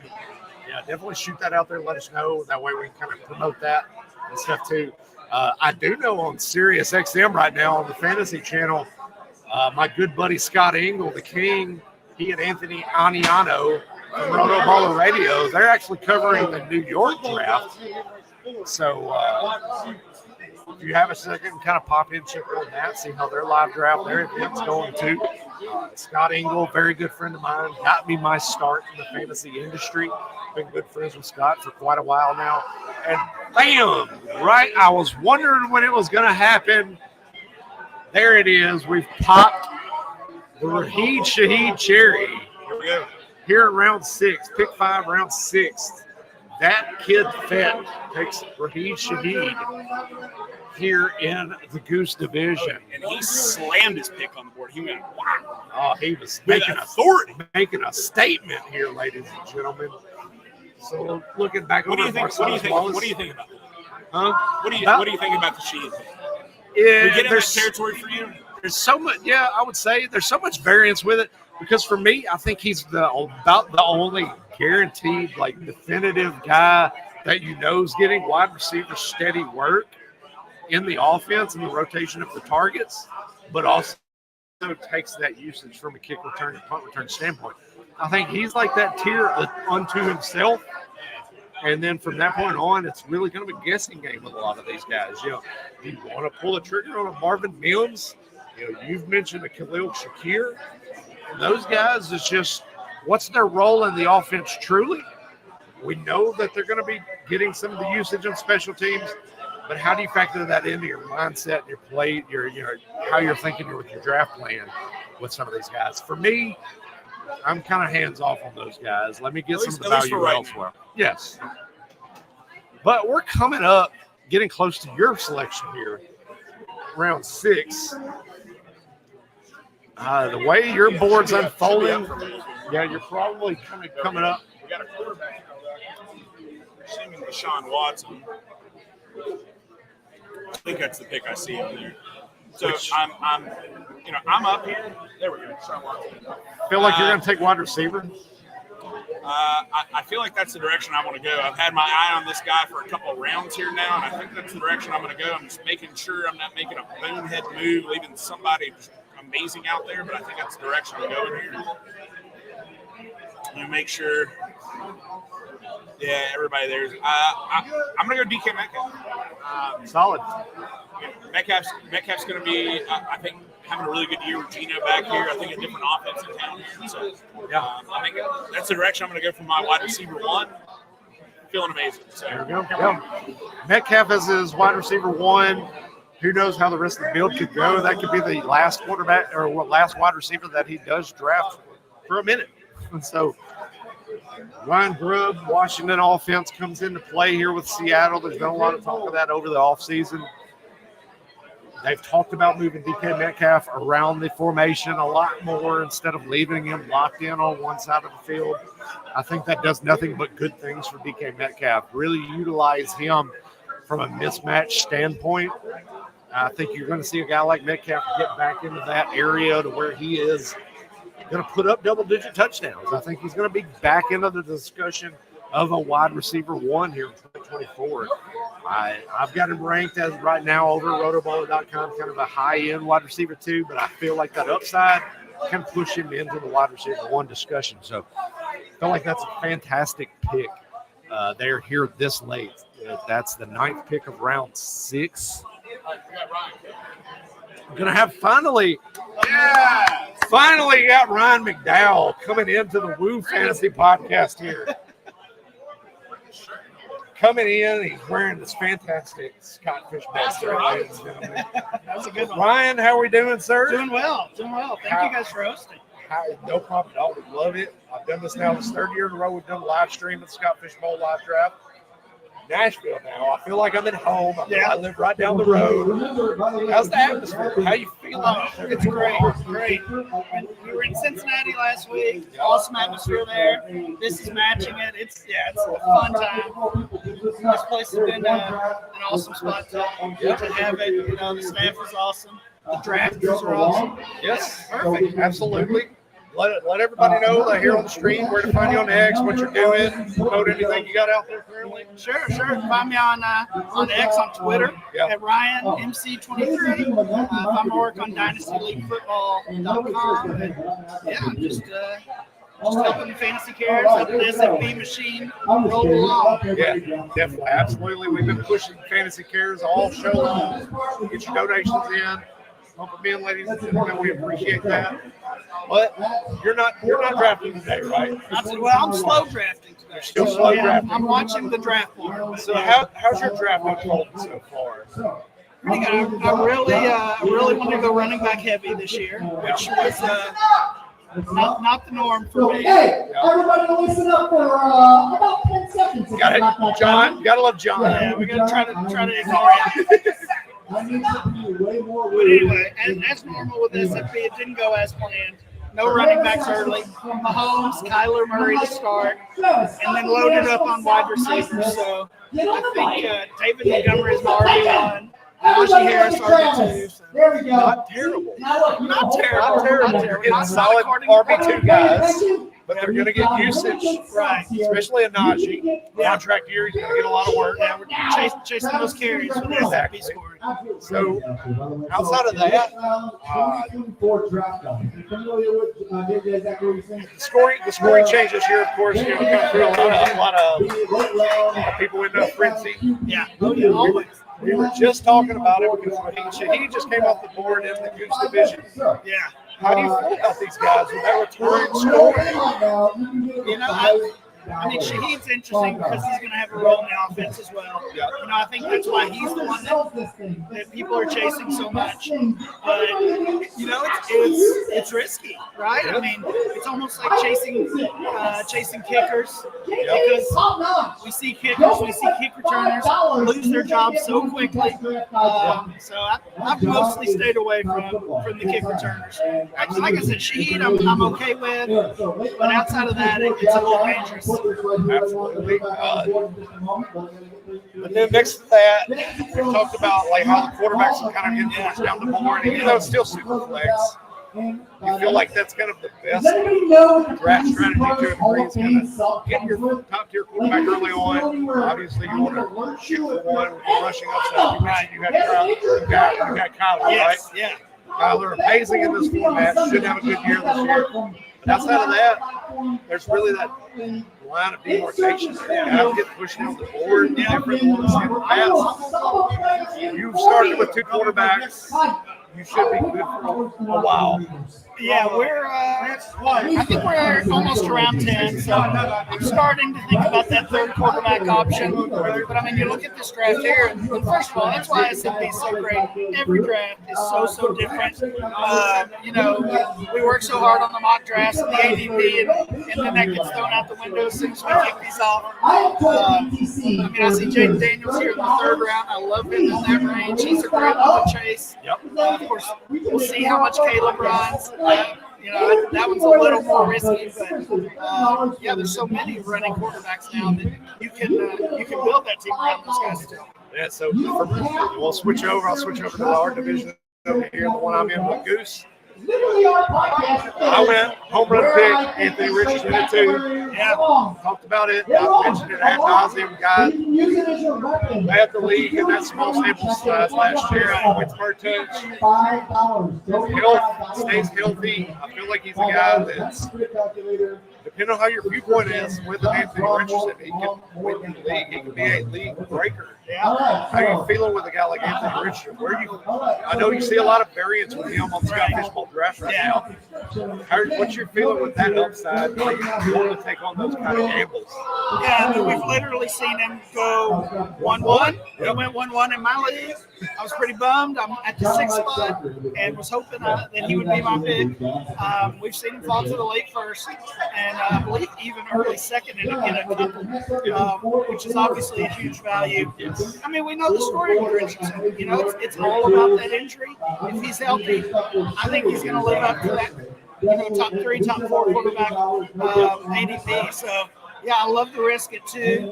We know SFB is just a big tournament. You've got to differentiate yourself somehow. You got to take some chances, and that's a pretty fun way to do it. Absolutely. I love that you got the Pittman stack later. Yes. The Colts offense. You know, we saw the first year in that coaching staff last year.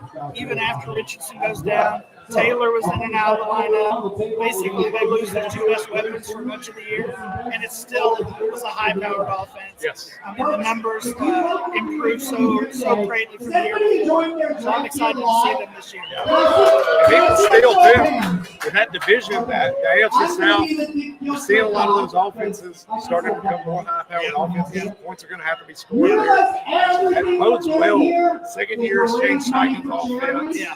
I think there's that learning curve's kind of out of the way. Like you mentioned, he stays healthy. That's a banger of a guy for fantasy right now.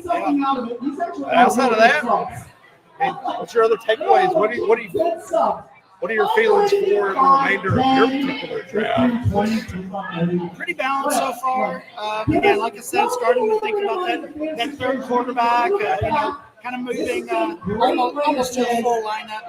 I think it's always interesting to see where the kickers start coming off the board. No kickers have been taken in my league yet, but I am on MFL, so you can flex kickers there, and the scoring there kind of pushes those guys up the board. So interesting to see where kickers and kick returners come off, which is crazy. That's not something I say in any of my other leagues. Only SMB. Cool. But, I appreciate it, Ryan. Great to have you on, Ryan McDowell, ladies and gentlemen, on the show. Let him back into that. Have fun, hang out. Thanks. Have a good one.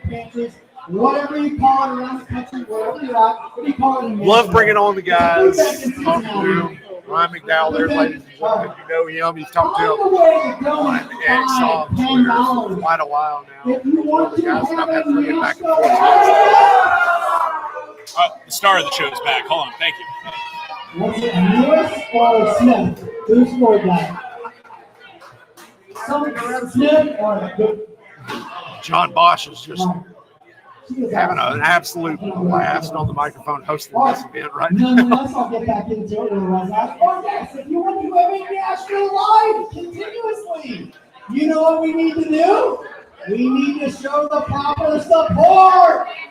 We award the live to the cities that show the support. You guys got 24 drafters here? That's good. That's good. Does anybody know how many we had in Cincinnati? Emily? 72. We had 72 drafters. You think this is fun? Imagine this times 3. Like, the way we grow this is by getting the right amount of support. 72 drafters. We can continue to grow. That's Scottish Bowl live event in Cincinnati. I will say for us hosting in Atlanta last year, Scottish Bowl in the South, we gotta start improving a little bit here. 2 drafts the last couple years, 2 drafts in Nashville here. Yeah. Definitely going to try to start getting the word out even a little bit more about Scott Fishbowl. Hopefully get a lot more live drafts. We got a lot of people watching here. Sign up. Yeah, sign up for Scott Fishbowl. Come to a live draft. Live draft is fun. I made the trip from Atlanta this morning. You made the trip from Atlanta 3 hours away. Yep. You made the trip from 2 hours away. Definitely one of those things, like, if you're in the South, if you're anywhere close, heck, if you just want to come to Nashville and come have fun. I mean, it's Nashville. We're in downtown Nashville.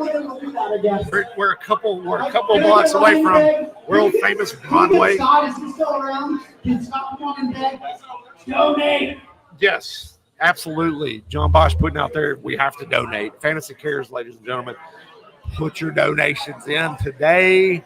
Like I mentioned too, I've said several times now, go and subscribe to the Woo Fantasy YouTube page, because I will be adding in my donation at the end of this live event, and I'll let you know how much that's going to be once we get there. So definitely go do that and sign up and sub today. Give us a like over there at Woo Fantasy as well too. Or the podcast. The podcast available everywhere, whether it's on iTunes, whether it's on Spotify, Woo Fantasy. Go and download that. Give us a like. Leave us a fantastic review. You're watching this live stream today, ladies and gentlemen. We're about 2 hours in. Let us know how we're doing. Give us a thumbs up. Give us some comments. Give us some reviews. We'll keep doing this if you like it. That's the biggest thing. We want the support from everyone out there in the fantasy community.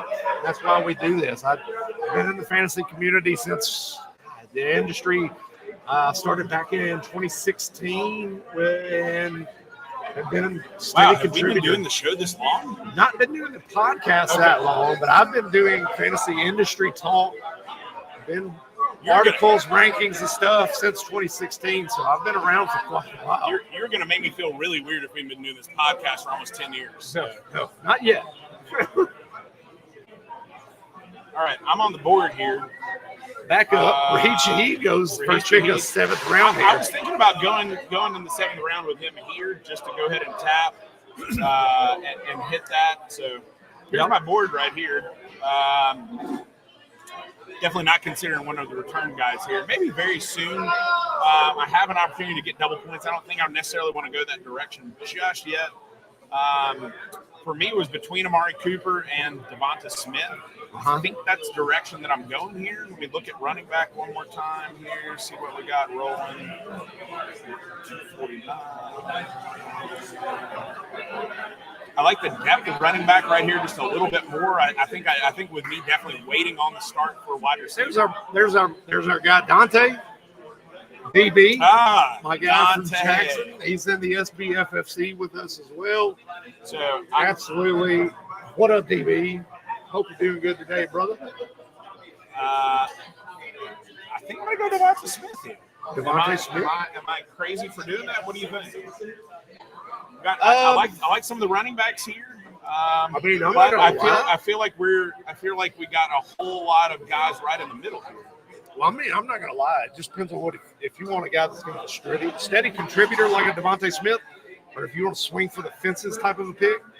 Who's your swing for the fences? For me, looking at the board and what's available for you there, Tank Dale is an absolute swing for the fence type pick. If I did not see Stephon Diggs there, Tank would absolutely be my guy here. But Devontae Smith is definitely where I'm going to go. So we're going to go Devontae Smith. So you went DK Metcalf, followed it up with Devontae Smith. Those are your top two wide receivers through 7 rounds in the Marcellus Wallace division of Scott Fish Bowl 14. Ladies and gentlemen. So switching back over to the Goose division, kind of checking up the board here. We did have Deshaun Watson come off the board. I have my qualms about Deshaun Watson. I'm not sure that rushing upside is going to be there for Deshaun. So we look at him and view him as a guy that can add a little bit to your stat line with the rushing ability, but I don't know. I question that with him. Coming into this year, especially. DJ Moore, Stephon Diggs were the 2 picks followed by that. Looking at the stickers on the board, but they haven't been added into the app yet. Got Ken Walker, followed by Ramondre Stevenson, were the next 2 picks in the Goose division here, so I'm waiting for those to get added in.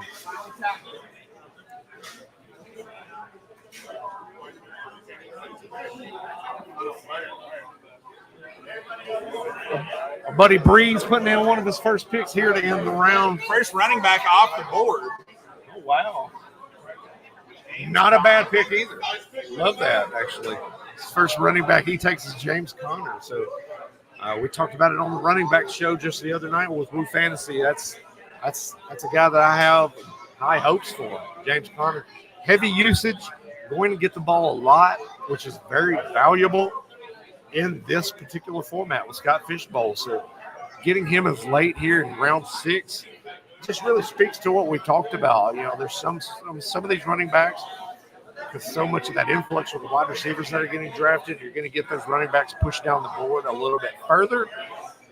So that's a solid pick there to end the 6th round. Oh, Najee right behind. And it goes double tap. Yeah, double taps the running back position there. It goes Najee Harris. That is great. Get those 2 running backs this late. I like that. But looking at his team, the way he started right now, he's going Amon-Ra St. Brown, Jamar Chase, Jaden Daniels, Jake Ferguson, Nico Collins. Now it's James Conner and Najee Harris. How do you feel about that start? I mean,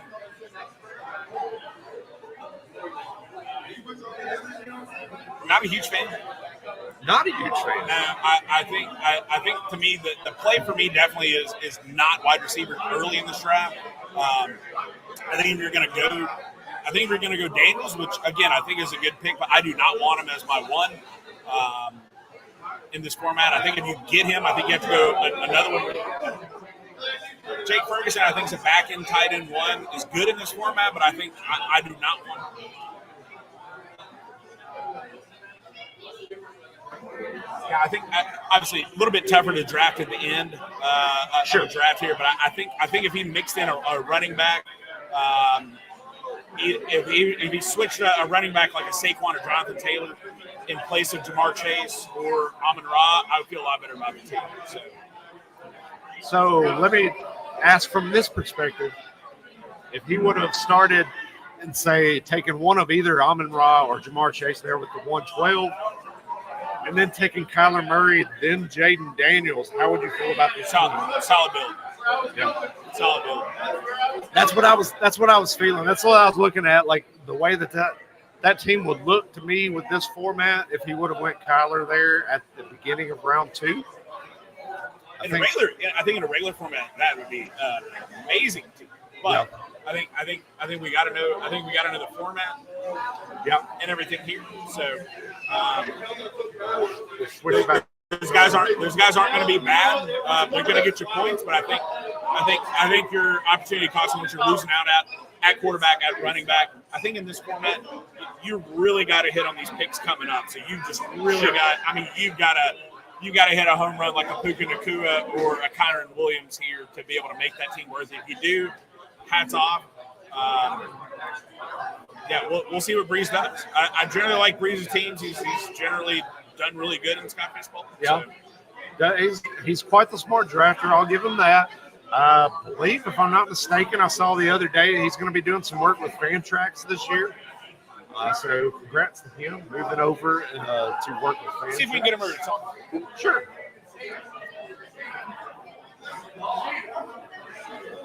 But looking at the board there after the Najee Harris pick here in the Goose Division, now we have David Njoku coming off the board, followed by T. Higgins, followed by Brock Bowers, which that just kind of goes to show you what we talked about as looking at Marcellus Wallace. You have Brock Bowers going at the 5-12, and then switching over to the Goose Division, Brock Bowers going at the 7-4. It's just crazy there how that's gone and taken apart. Right. Oh, yeah. Okay. Coming in there, Breeze coming in.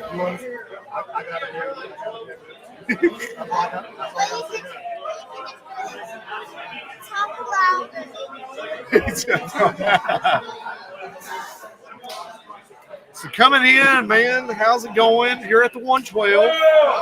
Brandon, how you doing, man? I'm doing good. I was just telling them, if I'm not mistaken, you're doing some work with Fantrax this year, right? Yeah, so I recently joined the team like a little over 2 weeks ago. Got some stuff that I'm working on that'll be coming out soon, so be on the lookout for that. Definitely. Congratulations to you. Thank you. No, we're live. I'm talking right now. Yeah, we're live. We're live out here to everyone on the internet. But we were talking about your build. That's why Nick went and grabbed you. You're at the 112. Let me know your thought process going Amon-Ra St. Brown, Jamar Chase to start your draft. So the name of the game, we want to chase ceiling, right? So I figured that there'll probably be an early quarterback run to start off the draft. So I wanted to zag while everybody in the front started zigging. So I said, why not get 2 receivers who can give me 100+ catches to kind of chase that ceiling to start my foundation for my team. So that's why I went with those 2 to start off my team. Yeah. And Jaden Daniels is QB1, attacking that rushing upside with the scoring format. If there are any nerves with the Jaden Daniels, body, build, potential injury risk, how do you feel about him as your QB1 coming into this? For this format, I'm actually okay with it because I can get a piece of that rushing baseline. Like I said, I knew it would be an early quarterback run. Was really disappointed to see Richardson go 102, by the way. Yeah. I figured he wouldn't make it to me, so I said to myself, I'm probably going to miss out on Kyler, but if I can get Jaden Daniels, I'll be pretty happy with him as QB1. And, injuries, that's for anybody. Anybody could be at risk for injury, so I'm not really focusing on that aspect. But rookie quarterbacks tend to do pretty good, especially rushing ones when they come into the league. So I just said to myself, why not take a shot on to get a chance to see what Jaden Daniels is going to be about for this team. Sure. And then followed that up with Jake Ferguson. A little bit of a stab at me. I was hoping, as you wanted Richardson to fall to you, and I think Richardson at the 1-2, I was hoping Ferguson miraculously could fall back to me there at the end of that round, and that did not happen. So good. I like that pick there with as your tight end one. Sure. Right, I was trying to sell the kid on a silent auction. So For all those participating, We'll see. All right. why We'll see. So with the Ferguson pick, I figured I was going to be waiting for a while after the Daniels pick. I knew a few tight ends would go. I was hoping there at least be one or two decent ones left. That gives me an opportunity to be the first or second read in a good offense. So when I saw that he was there, I said, I'm not going to even play around, but go ahead and draft him, because if I pass on him this time, I know he ain't coming back to me when I get back on the clock. Right. So, like, how much do you put into play? Like, I've talked about it. Like, I'm on the other end of the board at 1-2. How much do you put into play that you have to draft guys and reach for them more playing at the end, as opposed to kind of really following along and just grabbing guys based on the ADP and being around that area? I mean, like you said, whenever you want to turn, you kind of got to throw ADP out of the window, because you just really want to focus on getting your guys, because chances are if you wait and say to yourself, I think so-and-so might come around, chances are they're not going to make it back to you when you get back on the clock. So I kind of just throw ADP out the window whenever I'm drafting to the turn. I'm going to just get my guys. Right, yeah. We'll see, okay? We'll see. It's a solid sales job by Ryan McDowell on the silent auction ring here with the Scott Fishbowl ring. Continuously, you gotta go help your cause. I heard you the first time, okay? I just want it. I know. I know it's mine. Okay, we'll see. I will pay for it. Oh, he's going to pay for it. Go ahead. Now all accounts, please go pay for it. He said it's $35. I have 29. Well, you're really short, man. Well, I actually have 20. You give me 10. You give me 50 more than mine. We'll see. We'll see, seriously. We'll see, okay? Can I finish this real quick?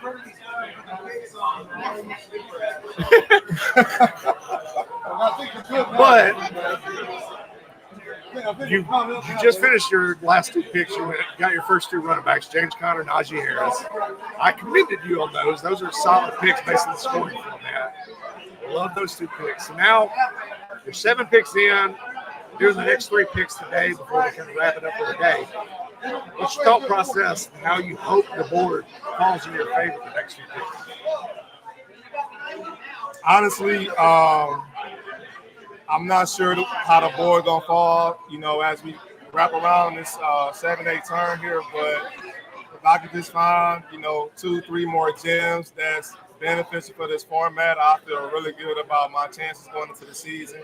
I know positions starting to get a little thin, so really got to be strategic with these next picks. Absolutely. Dude, good having you on here. Appreciate you, man. Yes, sir. Breeze at the end of the round here. Have fun the rest of the day. Yes, sir. We'll talk to you before we leave.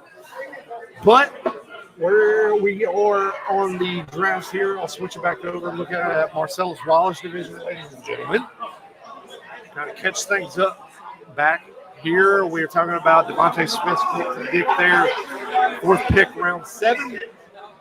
That was followed by Zay Flowers, David Montgomery, and then Najee Harris. Finally comes off the board in this division here at the 7th pick of round 7.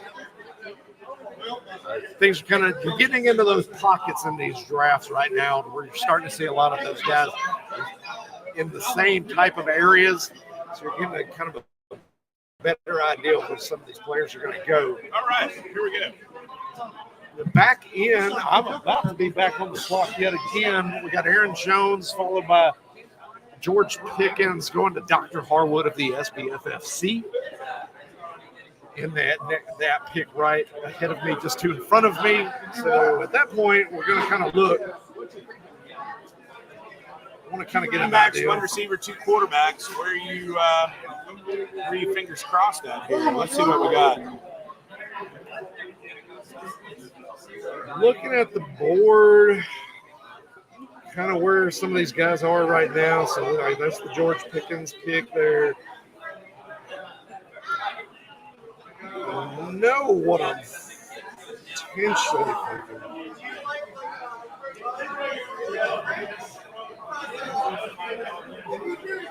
Huh.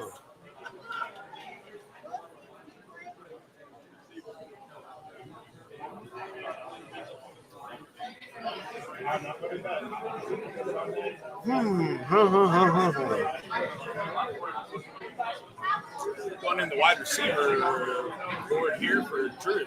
Pick 3. Chris Godwin. Chrisman. So I think what I'm looking at here, thought process wise, I think I'm going to, my first pick, because I'm looking at the guy that's back behind me on the board, obviously. Has no running backs. Has no running back, so I don't have to really. Has 3 receivers. You would think he probably wouldn't go. He's not going to go wide receiver. Probably not going quarterback. I don't think you are either. But I do think that there's the potential that he's going to go tight end. And I'm thinking I might want to get back into the tight end business here. Yeah. Next best available tight end that's on the board that I'm looking at right here is Dallas Goedert. Okay. I was looking at him too. I don't hate it. I don't love it. Don't love it? Yeah. I don't hate it. I don't love it. Just kind of a pick. Tight end 2. Well, he's the tight end 2 in this particular scoring. So the tight end 2 or he'll be a tight end 2 for me in this scoring. So I think that gives me a little bit of a benefit. I think he made it stand up. Oh, sure, yeah. Ladies and gentlemen, let me get a picture here. Put me on pause here just for a second, ladies and gentlemen. I'll take a picture of the guys here and the rest of the group.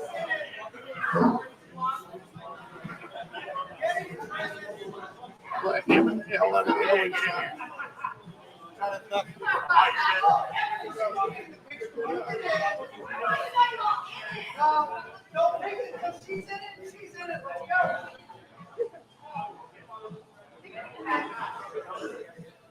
If you're here to celebrate SFP, you get it.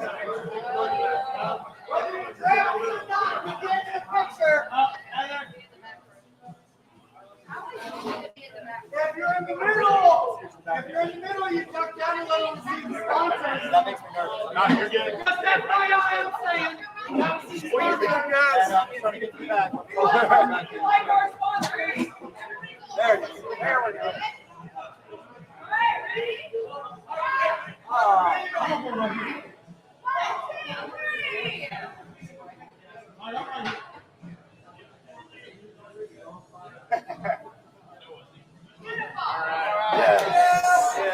Yeah.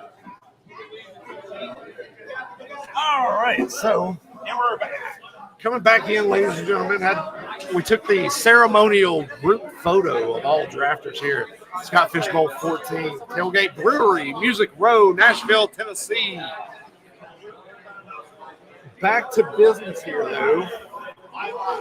Just had Chris Godwin coming off the board here right in front of me. I will drop it in the chat. Everybody needs to tweet it out. And thank the sponsors. Looking at the board, the premium. I think the premium scoring is going to kind of urge me to go that direction. I think that's what I'm going to do. But let me look first, real quick. I want to look at the other board too to see where Dallas Goedert went, or if he's off the board yet. He's the next tight end on the board. He's the next tight end on the board in that particular division too. Let's see here. I want to kind of look and check ADP as well, just to kind of get an idea, a little bit more of an idea on where he might potentially go. See if it's not too bad of a reach.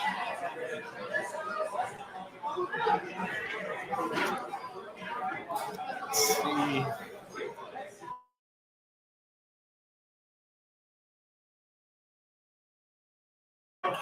Yeah, according to the ADP, that's somebody actually took him and vaulted his ADP up, which is hilarious. 14, Goddard's 13.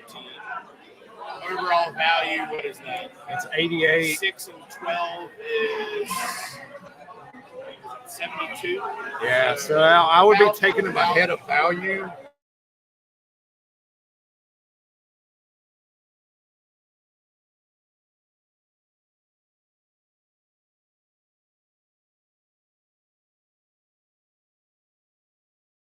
the direction that I am going to go. I'm going to go, and I'm going to do a second stack. And I'm going to go ahead and take Christian Kirk, wide receiver, Jacksonville Jaguars, and go back-to-back stack. I'm probably one of the ones in the industry, might be a little bit higher on Christian Kirk. But we saw, last year he was a little bit banged up. Injuries played a factor in a lot of things. Yeah, lost some of the touchdown looks with Calvin Ridley there. He was one of the guys that was ranked higher at the position. I think it's a good pick. I don't think but keep it on the deal. I think you're okay for Goddard coming back. Oh, well, I'm probably at this rate, I might not even take Goddard on the way back. I don't know. Looking at the board,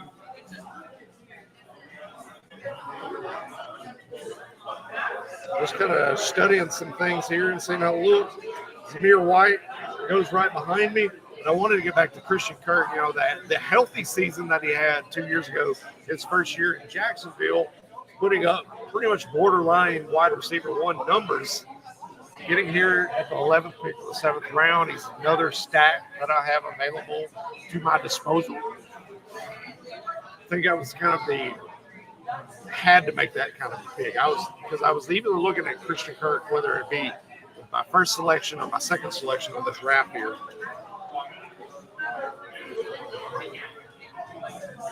Christian Kirk just went in mine, right about the same spot. Yeah, pretty much. Yeah, Tank Dale goes Chris Godwin, Christian Kirk, Terry McLaurin. It's kind of in that same clump. It's like I mentioned a minute ago. You're getting a lot of these players that are kind of coming off the board in similar areas that you're starting to see. And we've actually caught back up. But my draft is a little bit ahead of yours for a hot minute, but we are pretty much E right now. Yeah, pulling about dead even. All right, here. you're back. See, I told you you'd be okay if you waited on Goddard, but are you going that early? Man. It's one of those things, like you look at the board, study how things are kind of unfolding, how the players are kind of coming off right now.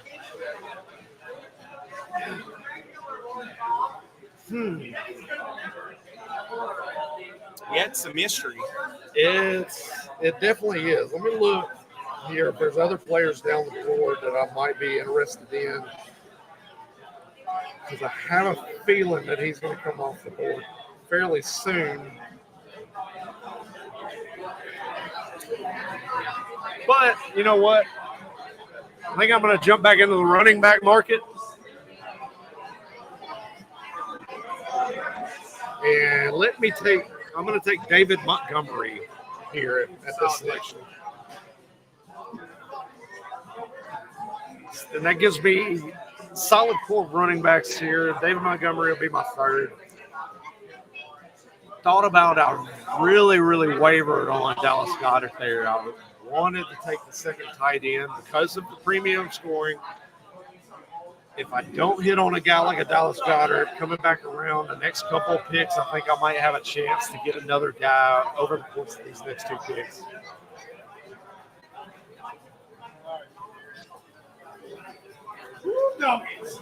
Let's go. Yeah, Ryan talking about he finally pulled the trigger for a live draft tomorrow in Minnesota. Rats.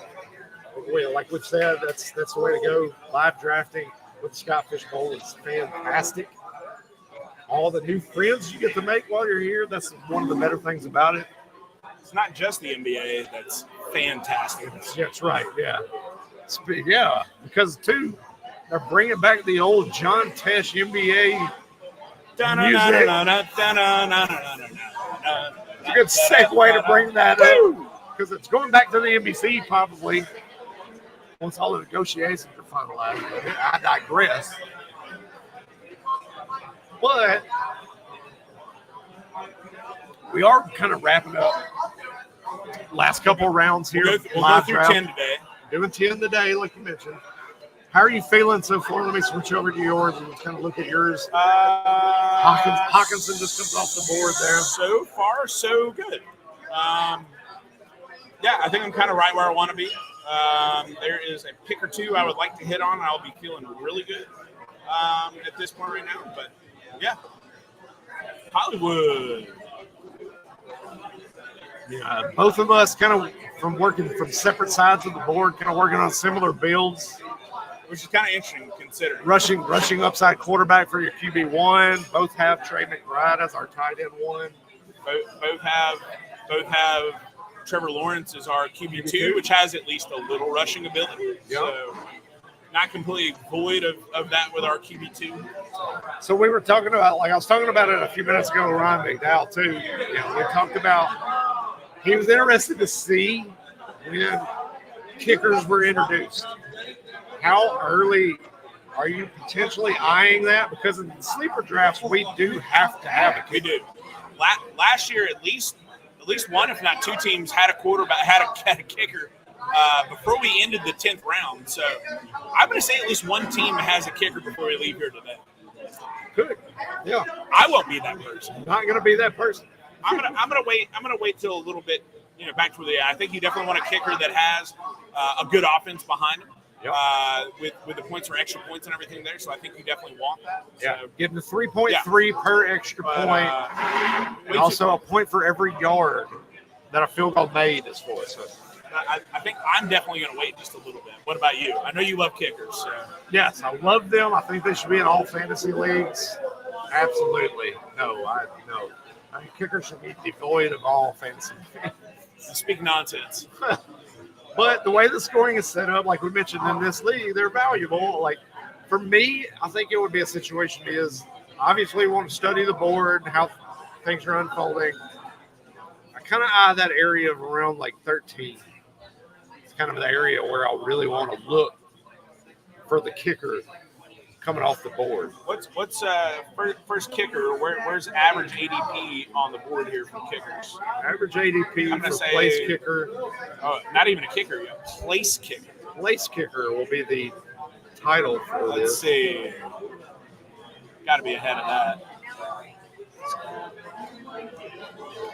Looking for a low number, but not seeing one there.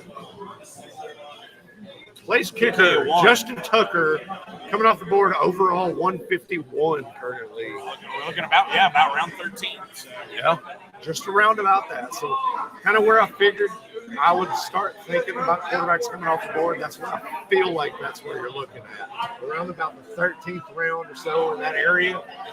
A lot of people want to they don't want to study that, how important kicking or scoring can be in this format. I had Brandon Aubrey was a guy that I had in this format last year.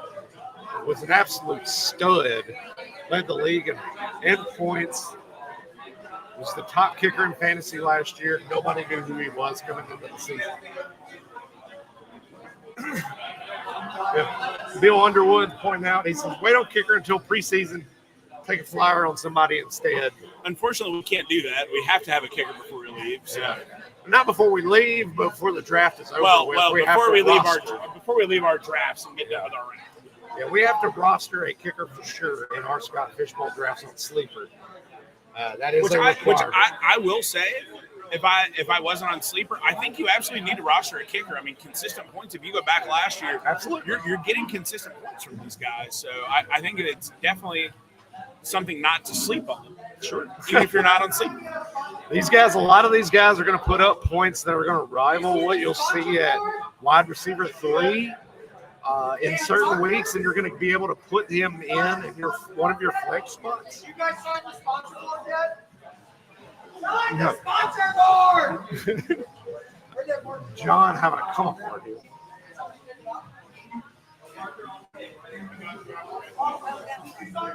It's time for another beer before I make another pick. Oh, yeah, that is right. Sally needs some water? Yes, actually. More water.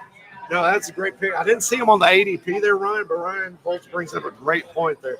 I do remember that. I was watching one of those live drafts last weekend before that Jeff Lambert was in, and he did raise. He offered that draft spot up at 1-1 to someone for the Fantasy Cares charity, and then that's what happened. They said, go take Evan McPherson. So, yeah, I agree with you there. I forget about that. I was at the gym watching that live stream, and I remember that happened.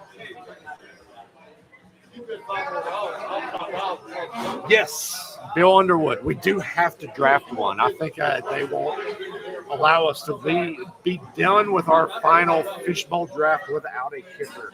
And I think, too, it's a little bit of a gentleman's rule, so to speak, gentleman, ladies' rule, whatever you want to say, is that everybody's going to go ahead and take a kicker, I believe. Yeah, or at least that's how I've always seen ours kind of come off with our draft.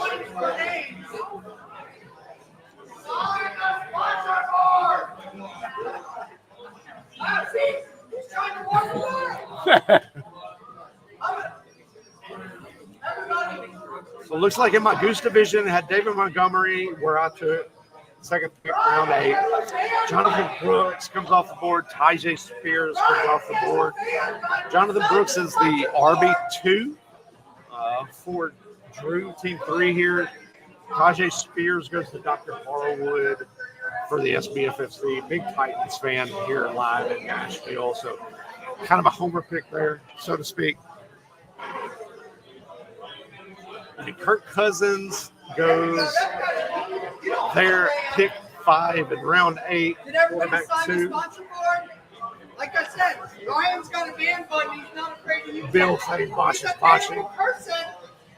Bosch is absolutely boshing currently. Going through, making sure, getting everybody that's here at the live draft. We're going through a live draft and signing the sponsor board and everything. Travis jumping in.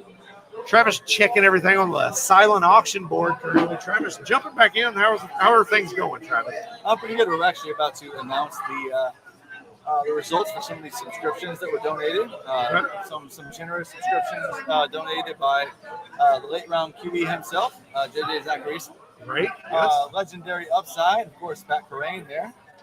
And then we got late round QB draft guide and prospect guide for next year, actually. PFF did a subscription for them. Fantastic. Rotowire, one of the sponsors here with us. Great. Dynasty Trade Calculator. Dynasty League Football. Brian McDowell's actually here right now. Yep. Did he hop on here? He came on. We talked to Ron. Okay, I'm trying to make him come on. I was like, Yeah, we grabbed him and pulled him out. Good. He's not on enough shows. Fantasy Pros, and then football guys. Man, we had so many amazing sponsors. Yeah, we're about to those are announce excellent sponsors that popped in today. Yeah. So let's announce those right now. Everything for Fantasy Cares. Go put your donations in. We kept saying that. It's been a great day in Nashville. We actually this year we did 2 live drafts, and had a lot to do with the number of signups this first time. It's our first time doing Nashville. Yeah, first time. But hopefully the goal is to really, maybe even double it next year. So we would love to grow it. Yes. Yeah, absolutely. Love so, anyway, I appreciate you doing these live streams, man. No problem at all, Travis. Yeah. Let's get those subscriptions handed out. I love, by the way, Bill. Thank you. Bosch is boshing. Yes. He's grabbing the mic from me. And it's just great. It's absolutely great. We've enjoyed Bosch in the background all day today on the stream. I'm sure you heard mostly just him. Yes. That's good. Thank Good you, deal. listeners. Thank you, Brandon. No How about announce some winners? But, yeah, let's get those winners. Yeah. Travis giving out the winners. Like I said, we're kind of getting down to the tail end of this live event.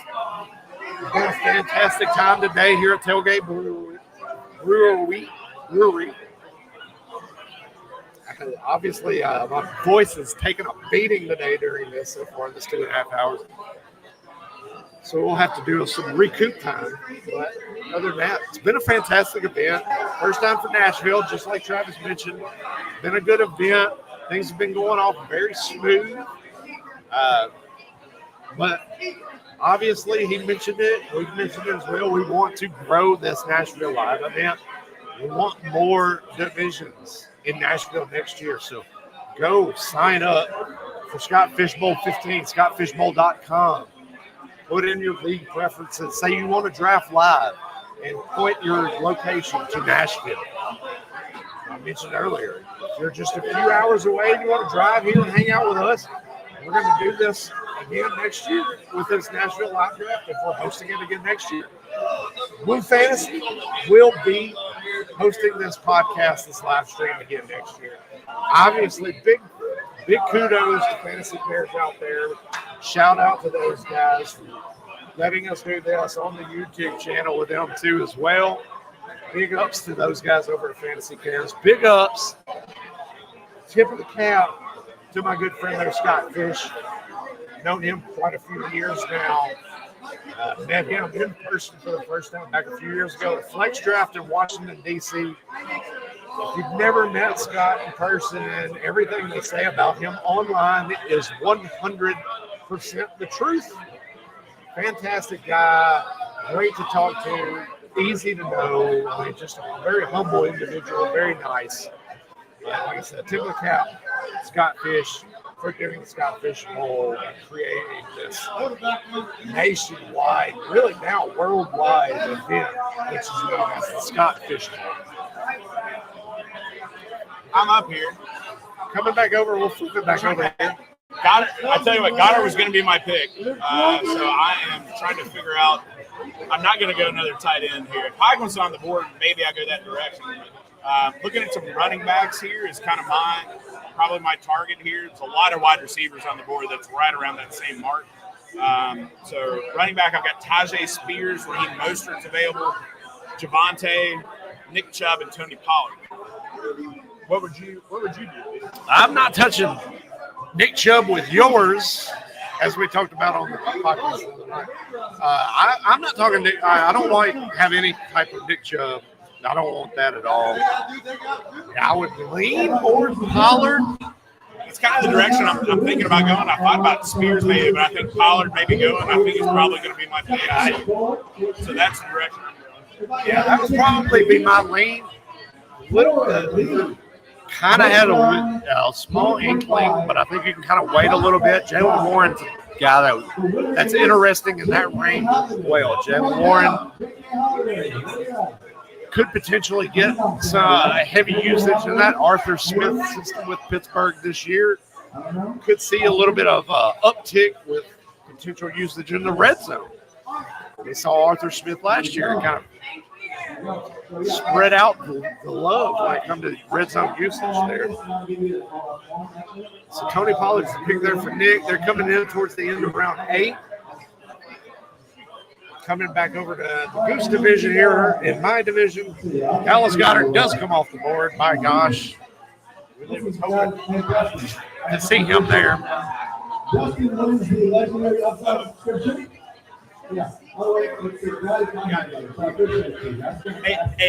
off the board in yours here. We're about to see. About to get put in. Oh, wow. A little bit of a late 8th-round quarterback run taking place in the Goose division.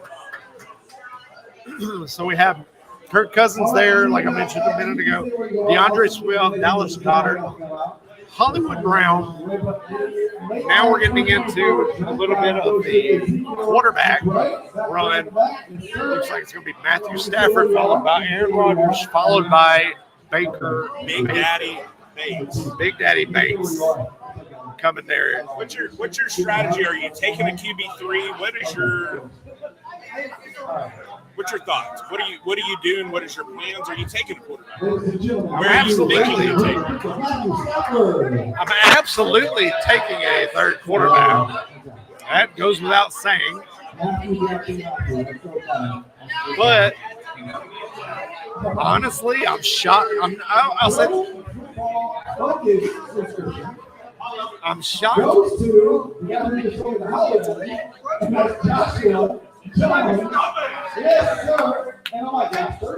PFF subscription getting sent out the door there. I'll say this, I'm shocked but not shocked. My target for third quarterback was going to be Will Levis, who goes. I just noticed he went. Who goes round 7, pick 6. We are in Nashville. We are in Nashville. So that's why I prefaced it with saying I'm shocked but not shocked because of where we're at. But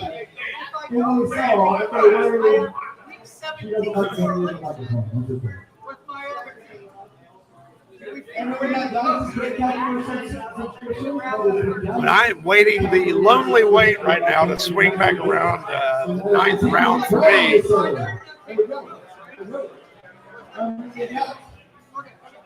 Matthew Stafford goes right off the board, right into your Pollard pick, followed by Jaden Reed. Jaden Reed has been a hot button issue. Very polarizing. very polarizing in the fantasy community. A lot of people talking about that Green Bay wide receiver rotation, how things are going to be viewed.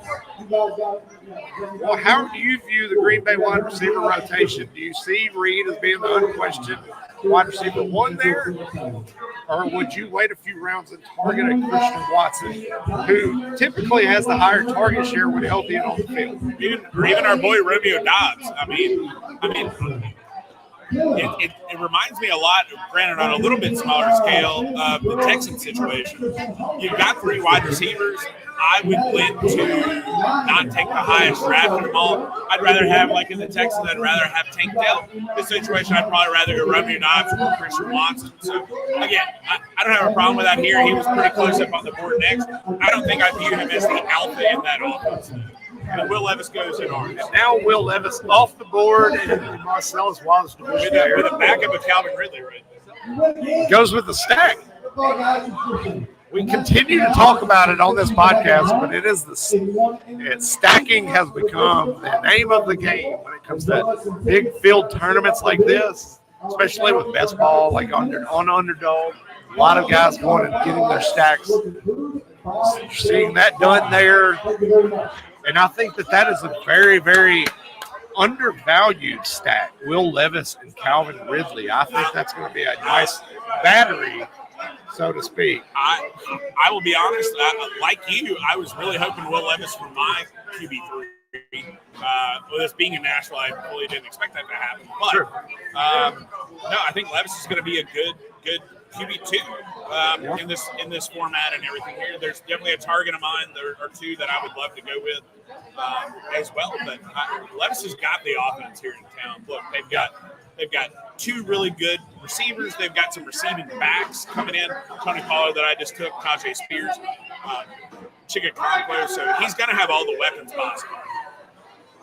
Absolutely. I believe looking at my last ranking update that I put on Rotoballer.com, and of course with Fantasy Pros as well, Will Levis, I'm actually above market on the consensus in the industry right now. I've got a lot of hopes for that offense, not because I think Will Levis is this great talented quarterback. Wait, what did you just say? A lot of upside for the talent for the Titans offense. Wow. Yeah. But that's more or less because from a usage standpoint, they're going to throw the ball a ton. And when it comes to fantasy, that's what you want. You want your production coming from areas where you're going to see a lot of value. A lot of guys are going to get used. I think that's what they're going to do with Tennessee this year. Levis is going to throw the ball a lot. If you look at a lot of the underlying metrics, he's not great. On target throw, things of that nature. But like you mentioned, they brought in a lot of talent for this team this year. They want to see what they've got in Levis to figure out if they needed to go in a different direction at quarterback over the next couple of years. Everything's kind of lined up for him to be a guy that's going to produce heavily in 2024 and be successful. I mean, I definitely think he is one of those guys that has all the ability to be able to do that. So. Stephen Campbell pointed out here on the stream, he took the Levis Ridley stack at the exact same spot. Great minds think alike, Stephen Campbell. Hopefully you are enjoying your Scott Fishbowl draft as well.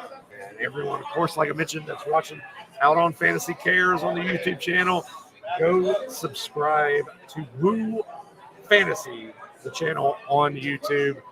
Getting towards the tail end of this draft event, I'm going to donate Fantasy Cares for all the new subscribers that I'm pulling in to the Woo Fantasy YouTube channel. So go over there and help us out there. We would greatly appreciate that. But coming back over here to Breeze, comes in, finishing up over here round 8, coming in the first pick of round 9. He goes Terry McLaurin, followed by Geno Smith.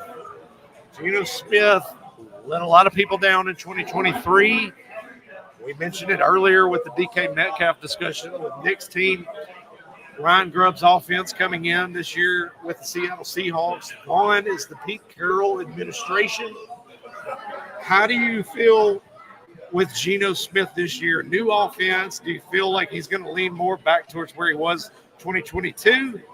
Or do you feel like Geno Smith, as we saw last year, is more of the regular Geno Smith? I think we're going to see somewhere actually in between. I don't think we're going to see 2 years ago Geno Smith.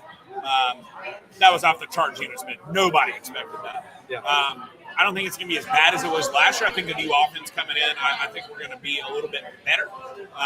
Henceforth, I like DK Metcalf a little bit this year. So, but I think somewhere in the middle of 2 years ago and last year. Yeah, we're going to ride the fence on that right there in the medium. Here comes Boshing more. Hello, folks. All right, I found the button. This is dangerous. Okay, a couple of things. We're about to give away a few more footballs. Emily and Ryan are getting their throwing shoulders loose. Ryan's getting his throwing shoulder loose. Emily is looking around awkwardly, acting like she's not going to get her throwing shoulder loose. She's queen waving. That's basically the same thing. All right, if you win a prize, how do you donate for it? Do we see these beautiful QR codes that come covered by their iPad? The QR codes are how you donate. Use the QR code, make the donation. You are going to get an email that'll show your donation. Show that to Travis. Travis will reward you your prize. Are there Titans fans anywhere around here still? No. Yeah, Titans suck. Nobody said anything. Absolutely not. We get it. The Titans are terrible. I know, the whole division's terrible. Like Houston, terrible. John Bosch is out here terrible. killing local Titans fans right now. Terrible. NFC South terrible. All right. Nonetheless, who drafted Will Levis? We got one. Who else drafted Will Levis? John Bosch asking who the Will Levis drafters were in the room. Everybody's being quiet. And the man that raises his hand is wearing a Oilers jersey. Shocking. Raise your hand up if you drafted Will Levis. All right. We got a good picture, folks. And we got a catch. Ricky left. Hopefully he is in the end of the So we're about to come back up to Nick here in round 9. Raise your hand if you want to boo Ricky. Keenan Allen comes off the board, a couple picks in front of him. Somebody boo Ricky. Waiting on the selection at pick 3 of round 9. So I'm thinking either. So I've got a couple of different directions I could possibly go in. Yep. Raheem Mostert's topping off the page here. Emily. Tajay Spears, I don't necessarily want to go another Titan running back. So probably between him. You get Ricky's football. Ricky does not get his football. Don't really want Rasheed Rice this early. Don't commit to 10 rounds. Like I said, that's a very hot button issue for Rasheed Rice currently. Maybe next time around, but I don't know that I want to go that direction at least right now. Really bad move when me and Ryan are here.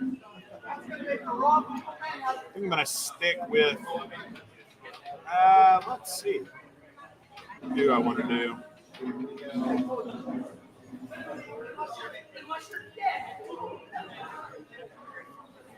So the team in front of you, the third pick in the 9th round, is one of the 2 teams in your division, or 4 teams that have yet to get a tight end so far through 8 rounds, full 8 rounds. He didn't get it here either. There we go. Jordan Addison, now that puts you up on the clock. Like you mentioned, you got kind of a very balanced roster based on draft right now. So you can kind of go in several different ways. But do you give more credence to the scoring format with this and look running back? Or are you trying to grab the value at a different position? More than likely, the direction that I'm going is probably trying to grab the value here at the running back position. Do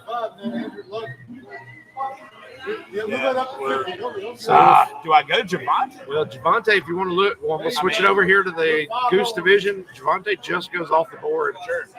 Right, a couple picks before where y'all are at currently. Yeah. I mean, he's in a contract here, if I remember correctly. Really, he's a very polarizing player. We mentioned that because Sean Payton doesn't seem like he's committed to him. I would say he's probably more committed to I would say maybe his backup, Mr. Jaleel McLaughlin. Correct. So, it feels like there's more there, and Audrey Estime. It's kind of a weird pick. I mean, Zach Moss is sitting there. I don't necessarily love Zach Moss either. We've got some value there. Tight end, we've got Dalton Schultz sitting there. Yeah. Patty Fryermuth. Don't necessarily love him in that offense. All right, Twitterverse, what do you think? Yeah, where do you think? Looking at the board right now, I'm intrigued. What area would you go with Nick's team here? 4th pick, round 9, based on kind of looking at the way his team is unfolding right here. Would you go running back? Would you go wide receiver? What's the thought process here that we need to follow?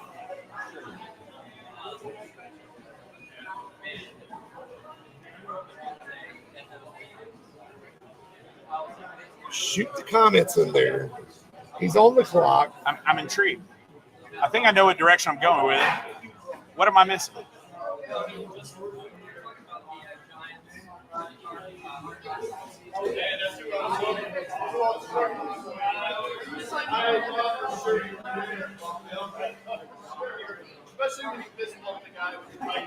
Definitely a fun decision in round 9, apparently. Taysom Hill for a couple rounds from now, though. Kidding. Yeah, there's a couple of guys that are on your board that I'm liking, but you could probably wait on. Sure. No, I agree.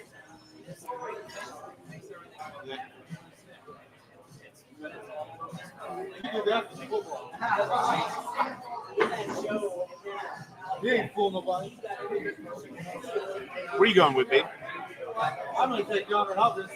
Receiver? Probably. Okay.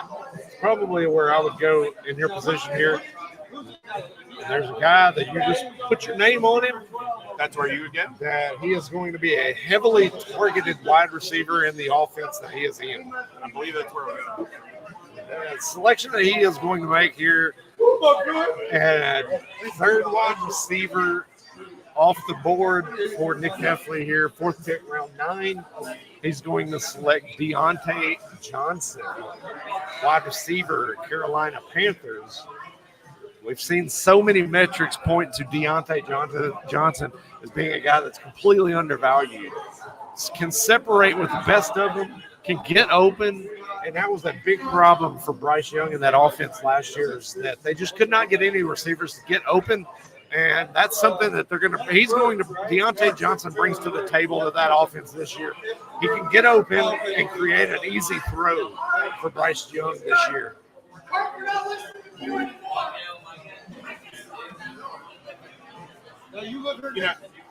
I think looking back here at mine real quick and go back to my board, probably should have gone wide receiver a little bit earlier. I did not foresee the teams behind me going wide receiver that quickly. I probably would have taken Keenan Allen or Calvin Ridley. So looking back, probably would have gone one of those guys and then Pollard here.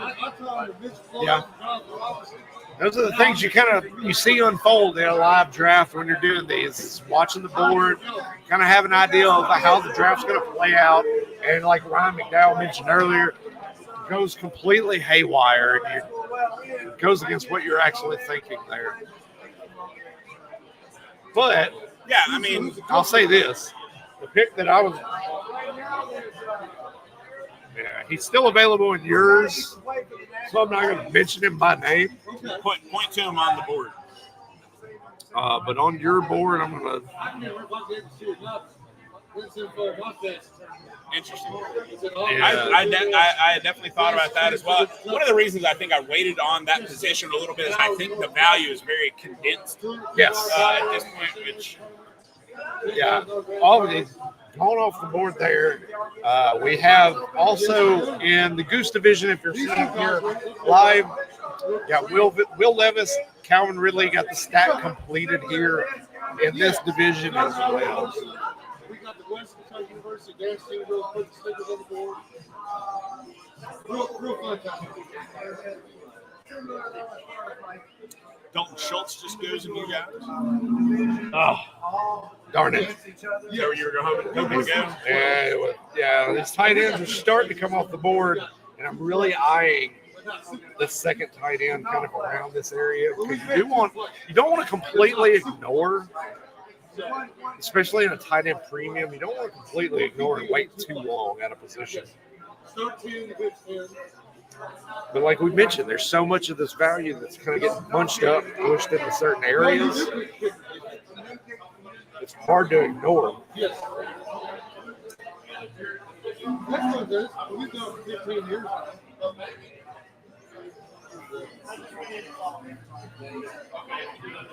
Hey, I'll give a show.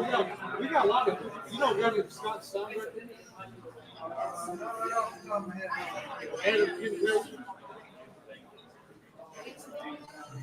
He plays a lot of golf. Looking at the board, how things are kind of coming back towards me, like you mentioned, so it's Calvin Ridley there. Dalton Schultz just came off the board.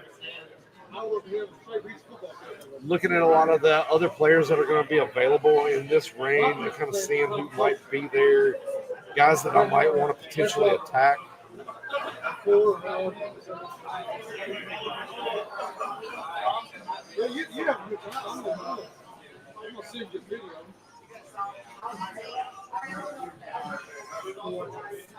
Y'all have a phone there.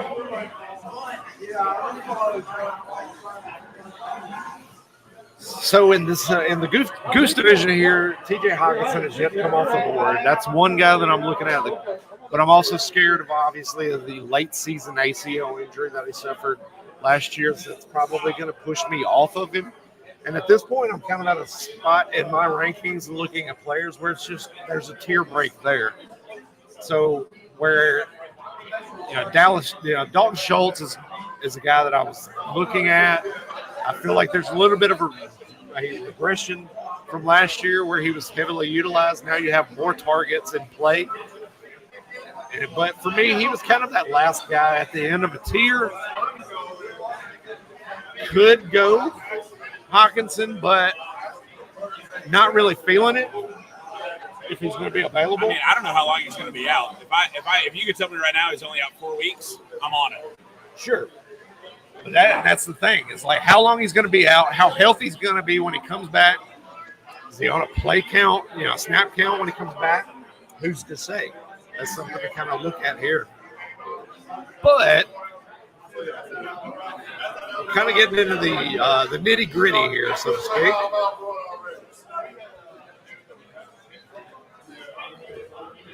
So the team that kind of looking here at the board. So we've got Dr. Harwood here, pick 9 in the 9th round. He's yet to take a tight end.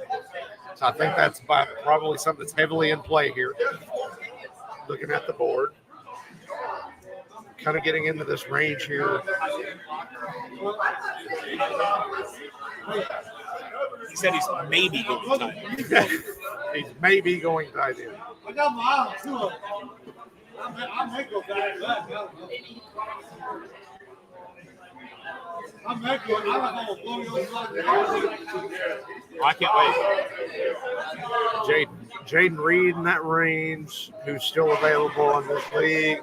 But I'm still I'm not as high on him. Calvary Tajay Spears. And I'll chat on Roman Meansay for a sec. He was definitely somebody I considered with this pick. I just think he's going to be the 3rd in the pecking order, and I don't know what role he's going to have in the offense. Now, one of those top 2 guys for the Bears goes down, he's going to be a monster, but not your one. Dynasty League, I want him all day, but that's about it. I think I have the idea of what kind of my 2 targets are going to be coming around this time. Okay. I'm probably going to forego the tight end position just because like I mentioned, that there's that tier there right now that I'm just not a big fan of. Okay. I would agree. Or I'm probably going to stick in that and attack the wide receivers here a couple of times.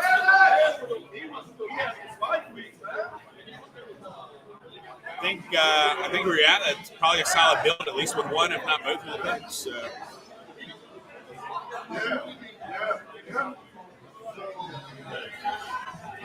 Yeah, just kind of more of a, and that's how I'm going to end my Scott Fishbowl 14 live draft event.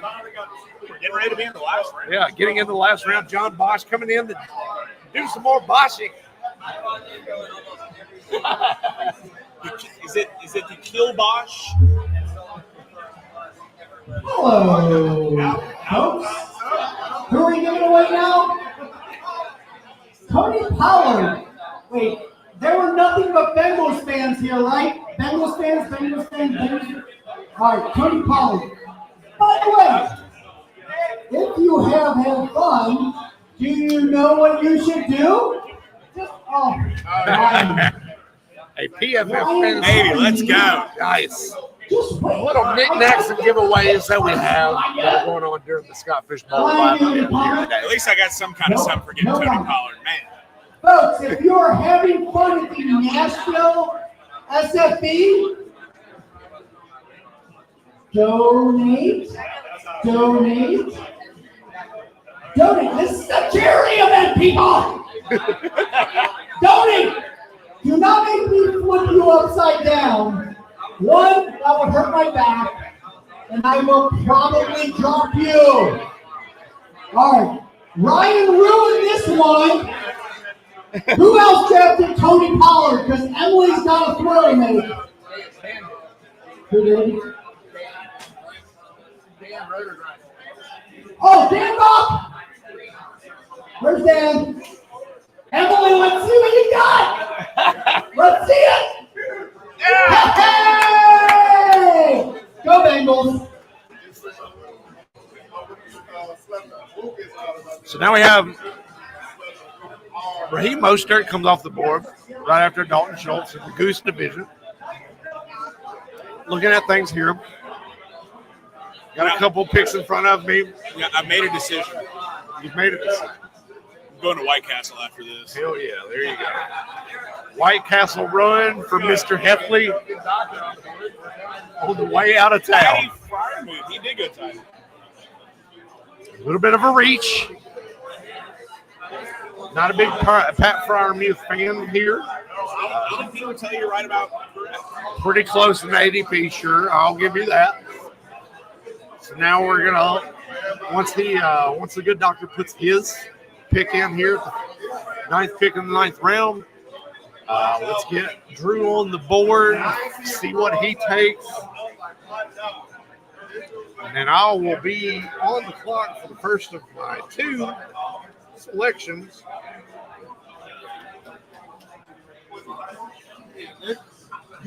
Can you do me a favor?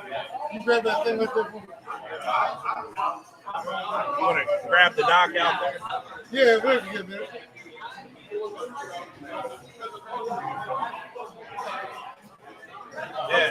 Thank you, brother. Yo. So Hold on.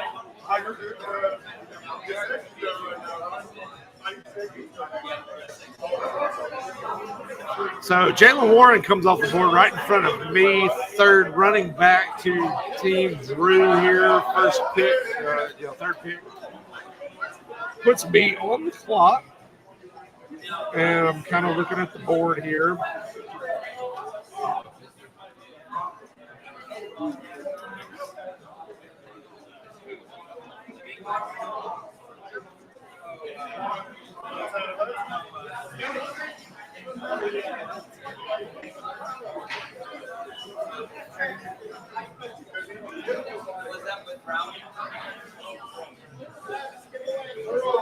Steve Campbell with the shout out there. Had a blast at the Michigan Live Draft.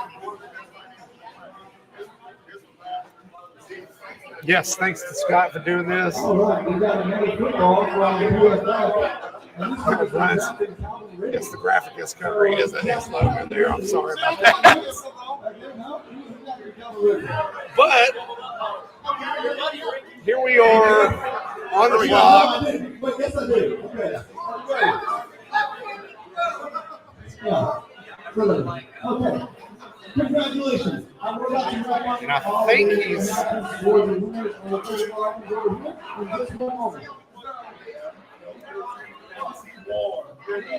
Yeah, I could probably wait. I could probably wait a little bit before I make this pick on another guy that I'm looking at. But the first one, though, that I'm going to go with, coincidentally enough, it's the guy that I told you to target. Okay.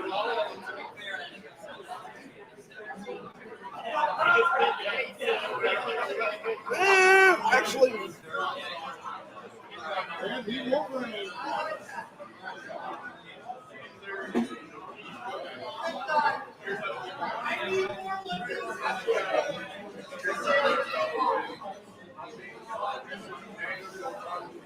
you know what? What?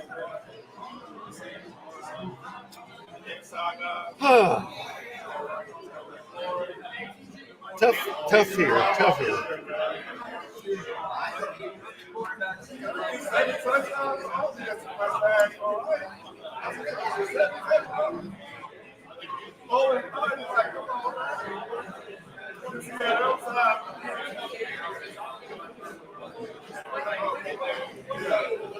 No, I think the way I'm looking at the board, kind of looking back over, see where some of the other players kind of come off in certain areas. First selection I think I'm going to make, I'm going to go to Minnesota. We've talked about Minnesota today. Talking about Minnesota today, Minnesota live draft for tomorrow. I'm going to go to Minnesota, and I'm going to take wide receiver Jordan Addison. Very touchdown dependent last year, so that's one thing to kind of worry about in this format. Kind of hope some of the receptions kind of come up a little bit more. I hope there's a little bit of an increase in usage here, but now we got the pick coming around the board here. Got the guy at 1. We'll make his back-to-back selections. My next pick, I'm going to take a little bit of a. I'm gonna try to inherit a little bit of risk that we talked about. Zach Moss comes off the board, first pick for that team there, followed by Ladd McConkey, rookie wide receiver of the Los Angeles Chargers. So now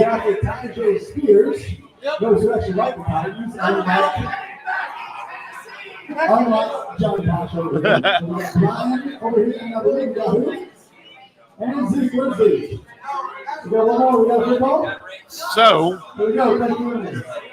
Ladd McConkey comes off the board, rookie wide receiver, Los Angeles Chargers.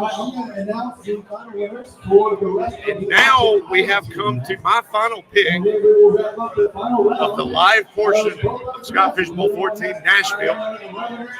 Goose Division. Like I mentioned, I think I'm going to inherit a little bit of risk here. Shoot for the moon. What position you going with? Stay at wide receiver. You're getting one of the return guys. No, I am not. Oh, never mind. I am not. Oh. I am going that direction. Okay. My wide receiver 4, Rashee Rice. Ladies and gentlemen, here, Scott Fishbowl 14, taking Rashee Rice. Like we mentioned earlier when we were talking about Hollywood Brown, we were talking about Xavier Worthy. There's been no discussion of a suspension. It's like I was just talking. There's been no discussion of a suspension yet. The thought process is that he gets suspended.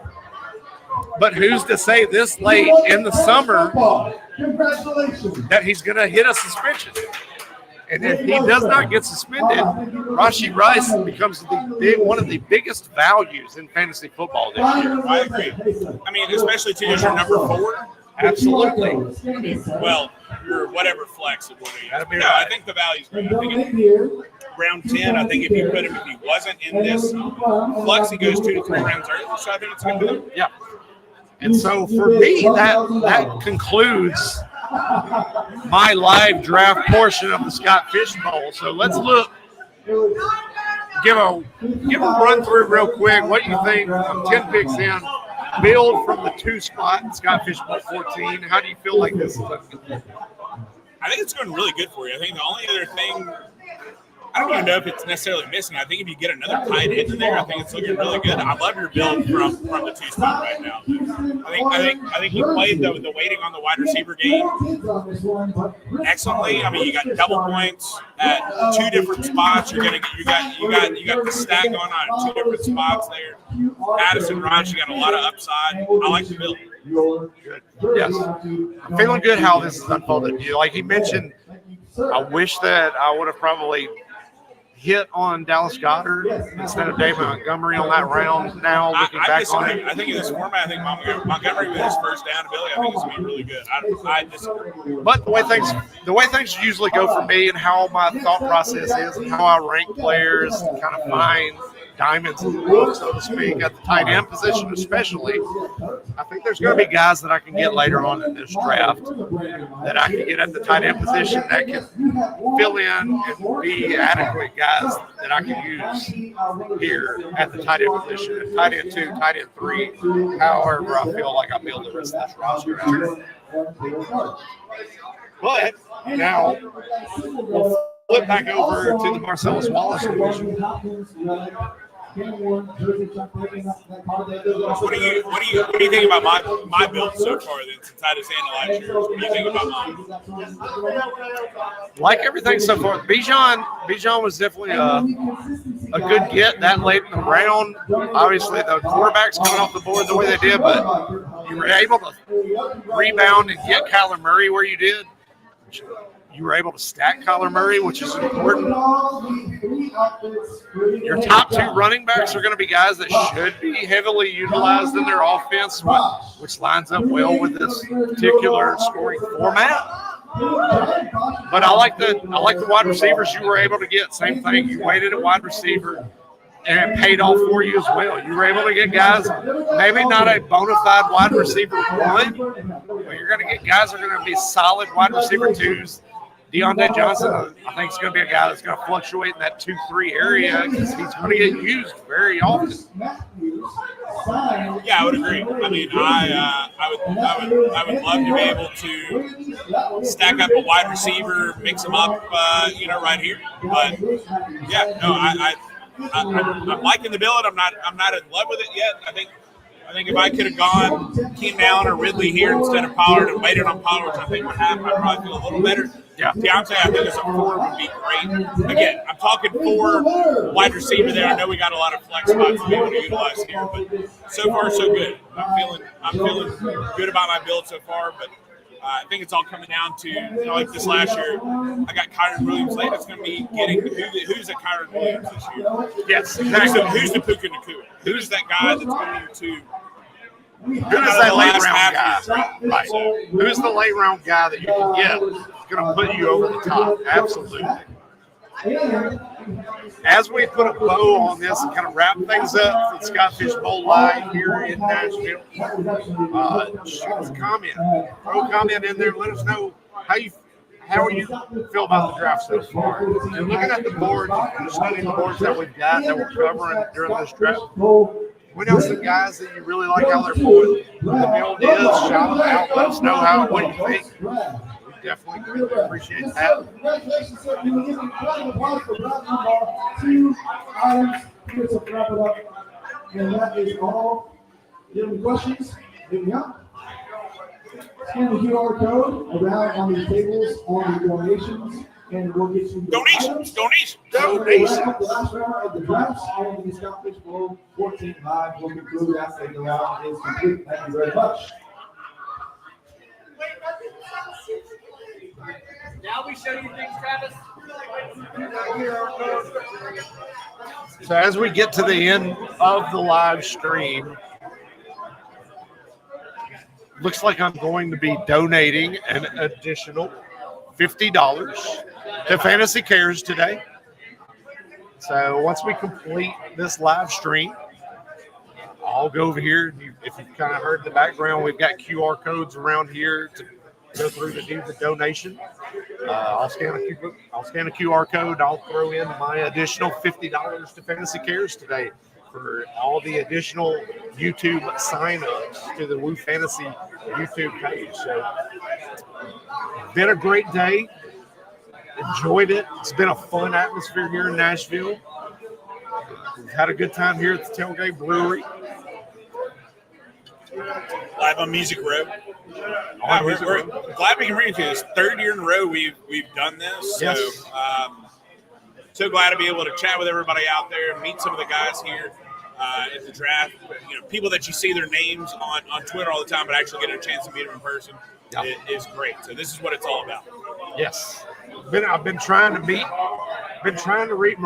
Ryan McDowell for quite a while now. Definitely, it's been a highlight of the day for me. I really, really like what Ryan McDowell does out there. Oh, man. Daniel Jones. 4 weeks. Yes, sir. Yes, I would. We will see you there. SBFFC.com, ladies and gentlemen. That's if I make it. That is the high-stakes draft that we do that's based out of Bowling Green, Kentucky. So if you're interested in the area of Bowling Green, Kentucky, within driving distance, it's a fantastic event we put on up there. High-stakes draft, one of the best high-stakes drafts you'll find on this side of, outside of Vegas, honestly. So if you're interested at all, or you just want to check into it and see what it looks like, go check that out, SBFFC.com. Taking sign-ups for that event currently. We draft on Friday night. We do the main event on Saturday. All kinds of different formats are available for you there. It's super flex draft, auction draft. We do all kinds of stuff during that weekend. So any interest there at all, go check it out, SBFFC.com. But getting down towards the final pick for Nick. That was going to be my guy here in a little bit. No, I was not expecting Daniel Jones. Rashee Rice goes. I was hoping to make it back. His wide receiver 5. Stumpy takes. That's wide receiver 5 for Stumpy there. Solid pick there. Does not have a tight end yet, so you have to wonder if the draft has kind of really failed him in terms of grabbing his tight end. So that's something to kind of keep in mind there. The team following him as well also does not have a tight end. You have to wonder if you're putting too much more precedence in other guys at other positions that might not score well in the format, but you're grabbing them because you're used to drafting them in normal drafts, like your underdog drafts and things like that, like I mentioned at the top of this podcast. And there we go, Dalton Schultz, first tight end off the board for that team there, Avalanche.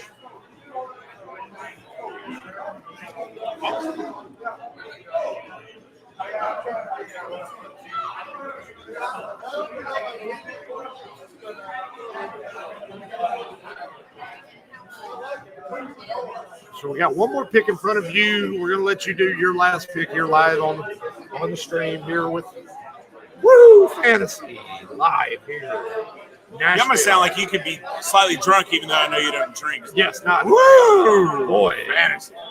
My voice is going to be grateful to take a rest. We appreciate you doing this, man. You've been on for a hot freaking minute here. We're 3 hours and 17 minutes into the stream. Non-stop talking. Good. I would appreciate it if everybody gave me a tip of the cap, a high five out there on the YouTube. Powering through this today. Doing it for you guys. Love the fact that y'all are involved and watching, checking everything out here with this live stream with the Blue Fantasy Podcast, brought to you by Fantasy Cares. Scott Fishbowl 14. So now that does finally put you on the clock, right? Rashee Rice, Dalton Schultz, Roma Dudes, they all come off the board right in front of you. What are you thinking here? What's that thought process? Probably going. I mean, I'm going at the flex. Is definitely what I'm going to continue going. Sure. My phone hasn't updated yet. That's a wrong app. I mean, really, it's the best player available. I think at flex is it's continued to be. And here, hopefully, it'll update and it did. Sweet. No, I'm going to continue to go to best available player. So I've got 3 running backs. I've got 3 receivers. So probably one of those positions. Tight end is a consideration, although I don't necessarily like any of the guys. Yeah, I don't like much there, including my own Bears Cole Kmet right here. I know where I'm going if I'm in your position. Where are you going? Where are you going in my position? I'm going wide receiver. Yeah. And I like this guy that's going to take a second-year progression. And that'll be Jackson Smith and Jigba. Yeah, I mean, I don't know if I necessarily like JSN this year. Just clicking through some of the guys here.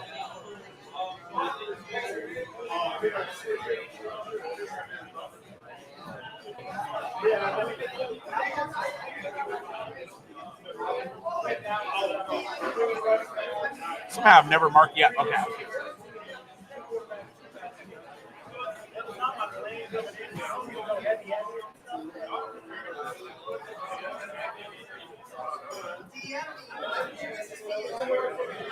The suspense is killing me, ladies and gentlemen.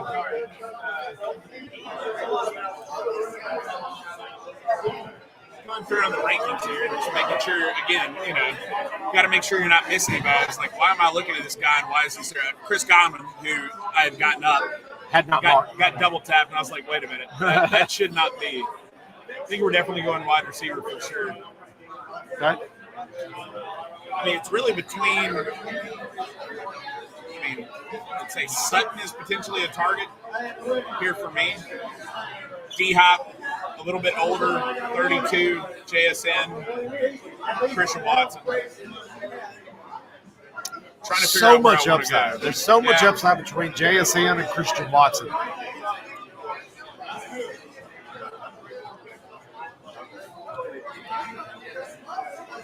Target share when on the field and healthy is the clear-cut number 1 wide receiver for the Packers. I think I like that a little bit. That's where we're going. And that's where he's going to go, ladies and gentlemen. That wraps him up.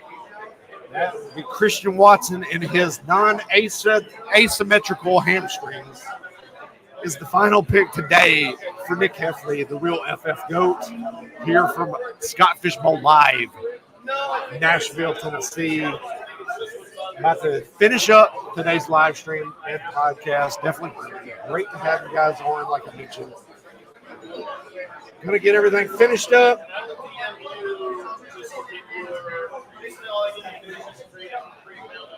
Then outside of that, Nick is done for the day. I am done for the day. And I do want to just point out again before we get off here, for all you drafters that are out there, currently Marvin Mims and Taysom Hill off the board here in round 10. Marvin Mims, another one of those returner guys that we talked about, the guy I named to kind of keep in mind, watch for because of the scoring format. He's going to take the kick and punt returns, but does he get any additional work in the offense under Sean Payton this year in year 2? Brian Thalty Robinson. I couldn't see the name. It almost looked like Mike Allstott for a second this winter ours. I don't think that was the case. Thank you. Thank you guys for joining us. Appreciate it. But for that, we're going to end things up today. That way we kind of be able to kind of talk to some of the people more before we leave out for the day. But outside of that, I'm going to give everybody, we're going to sign off here from today. Go sign up for the Woo Fantasy Podcast on YouTube. Please do that. Help us out there. But Nick Hefley at The Real FF GOAT on Twitter. Myself at Roto Superstar on Twitter. Go follow us at Woo_Fantasy as well. And ladies and gentlemen, we're signing off from Nashville. Woo! Fantasy!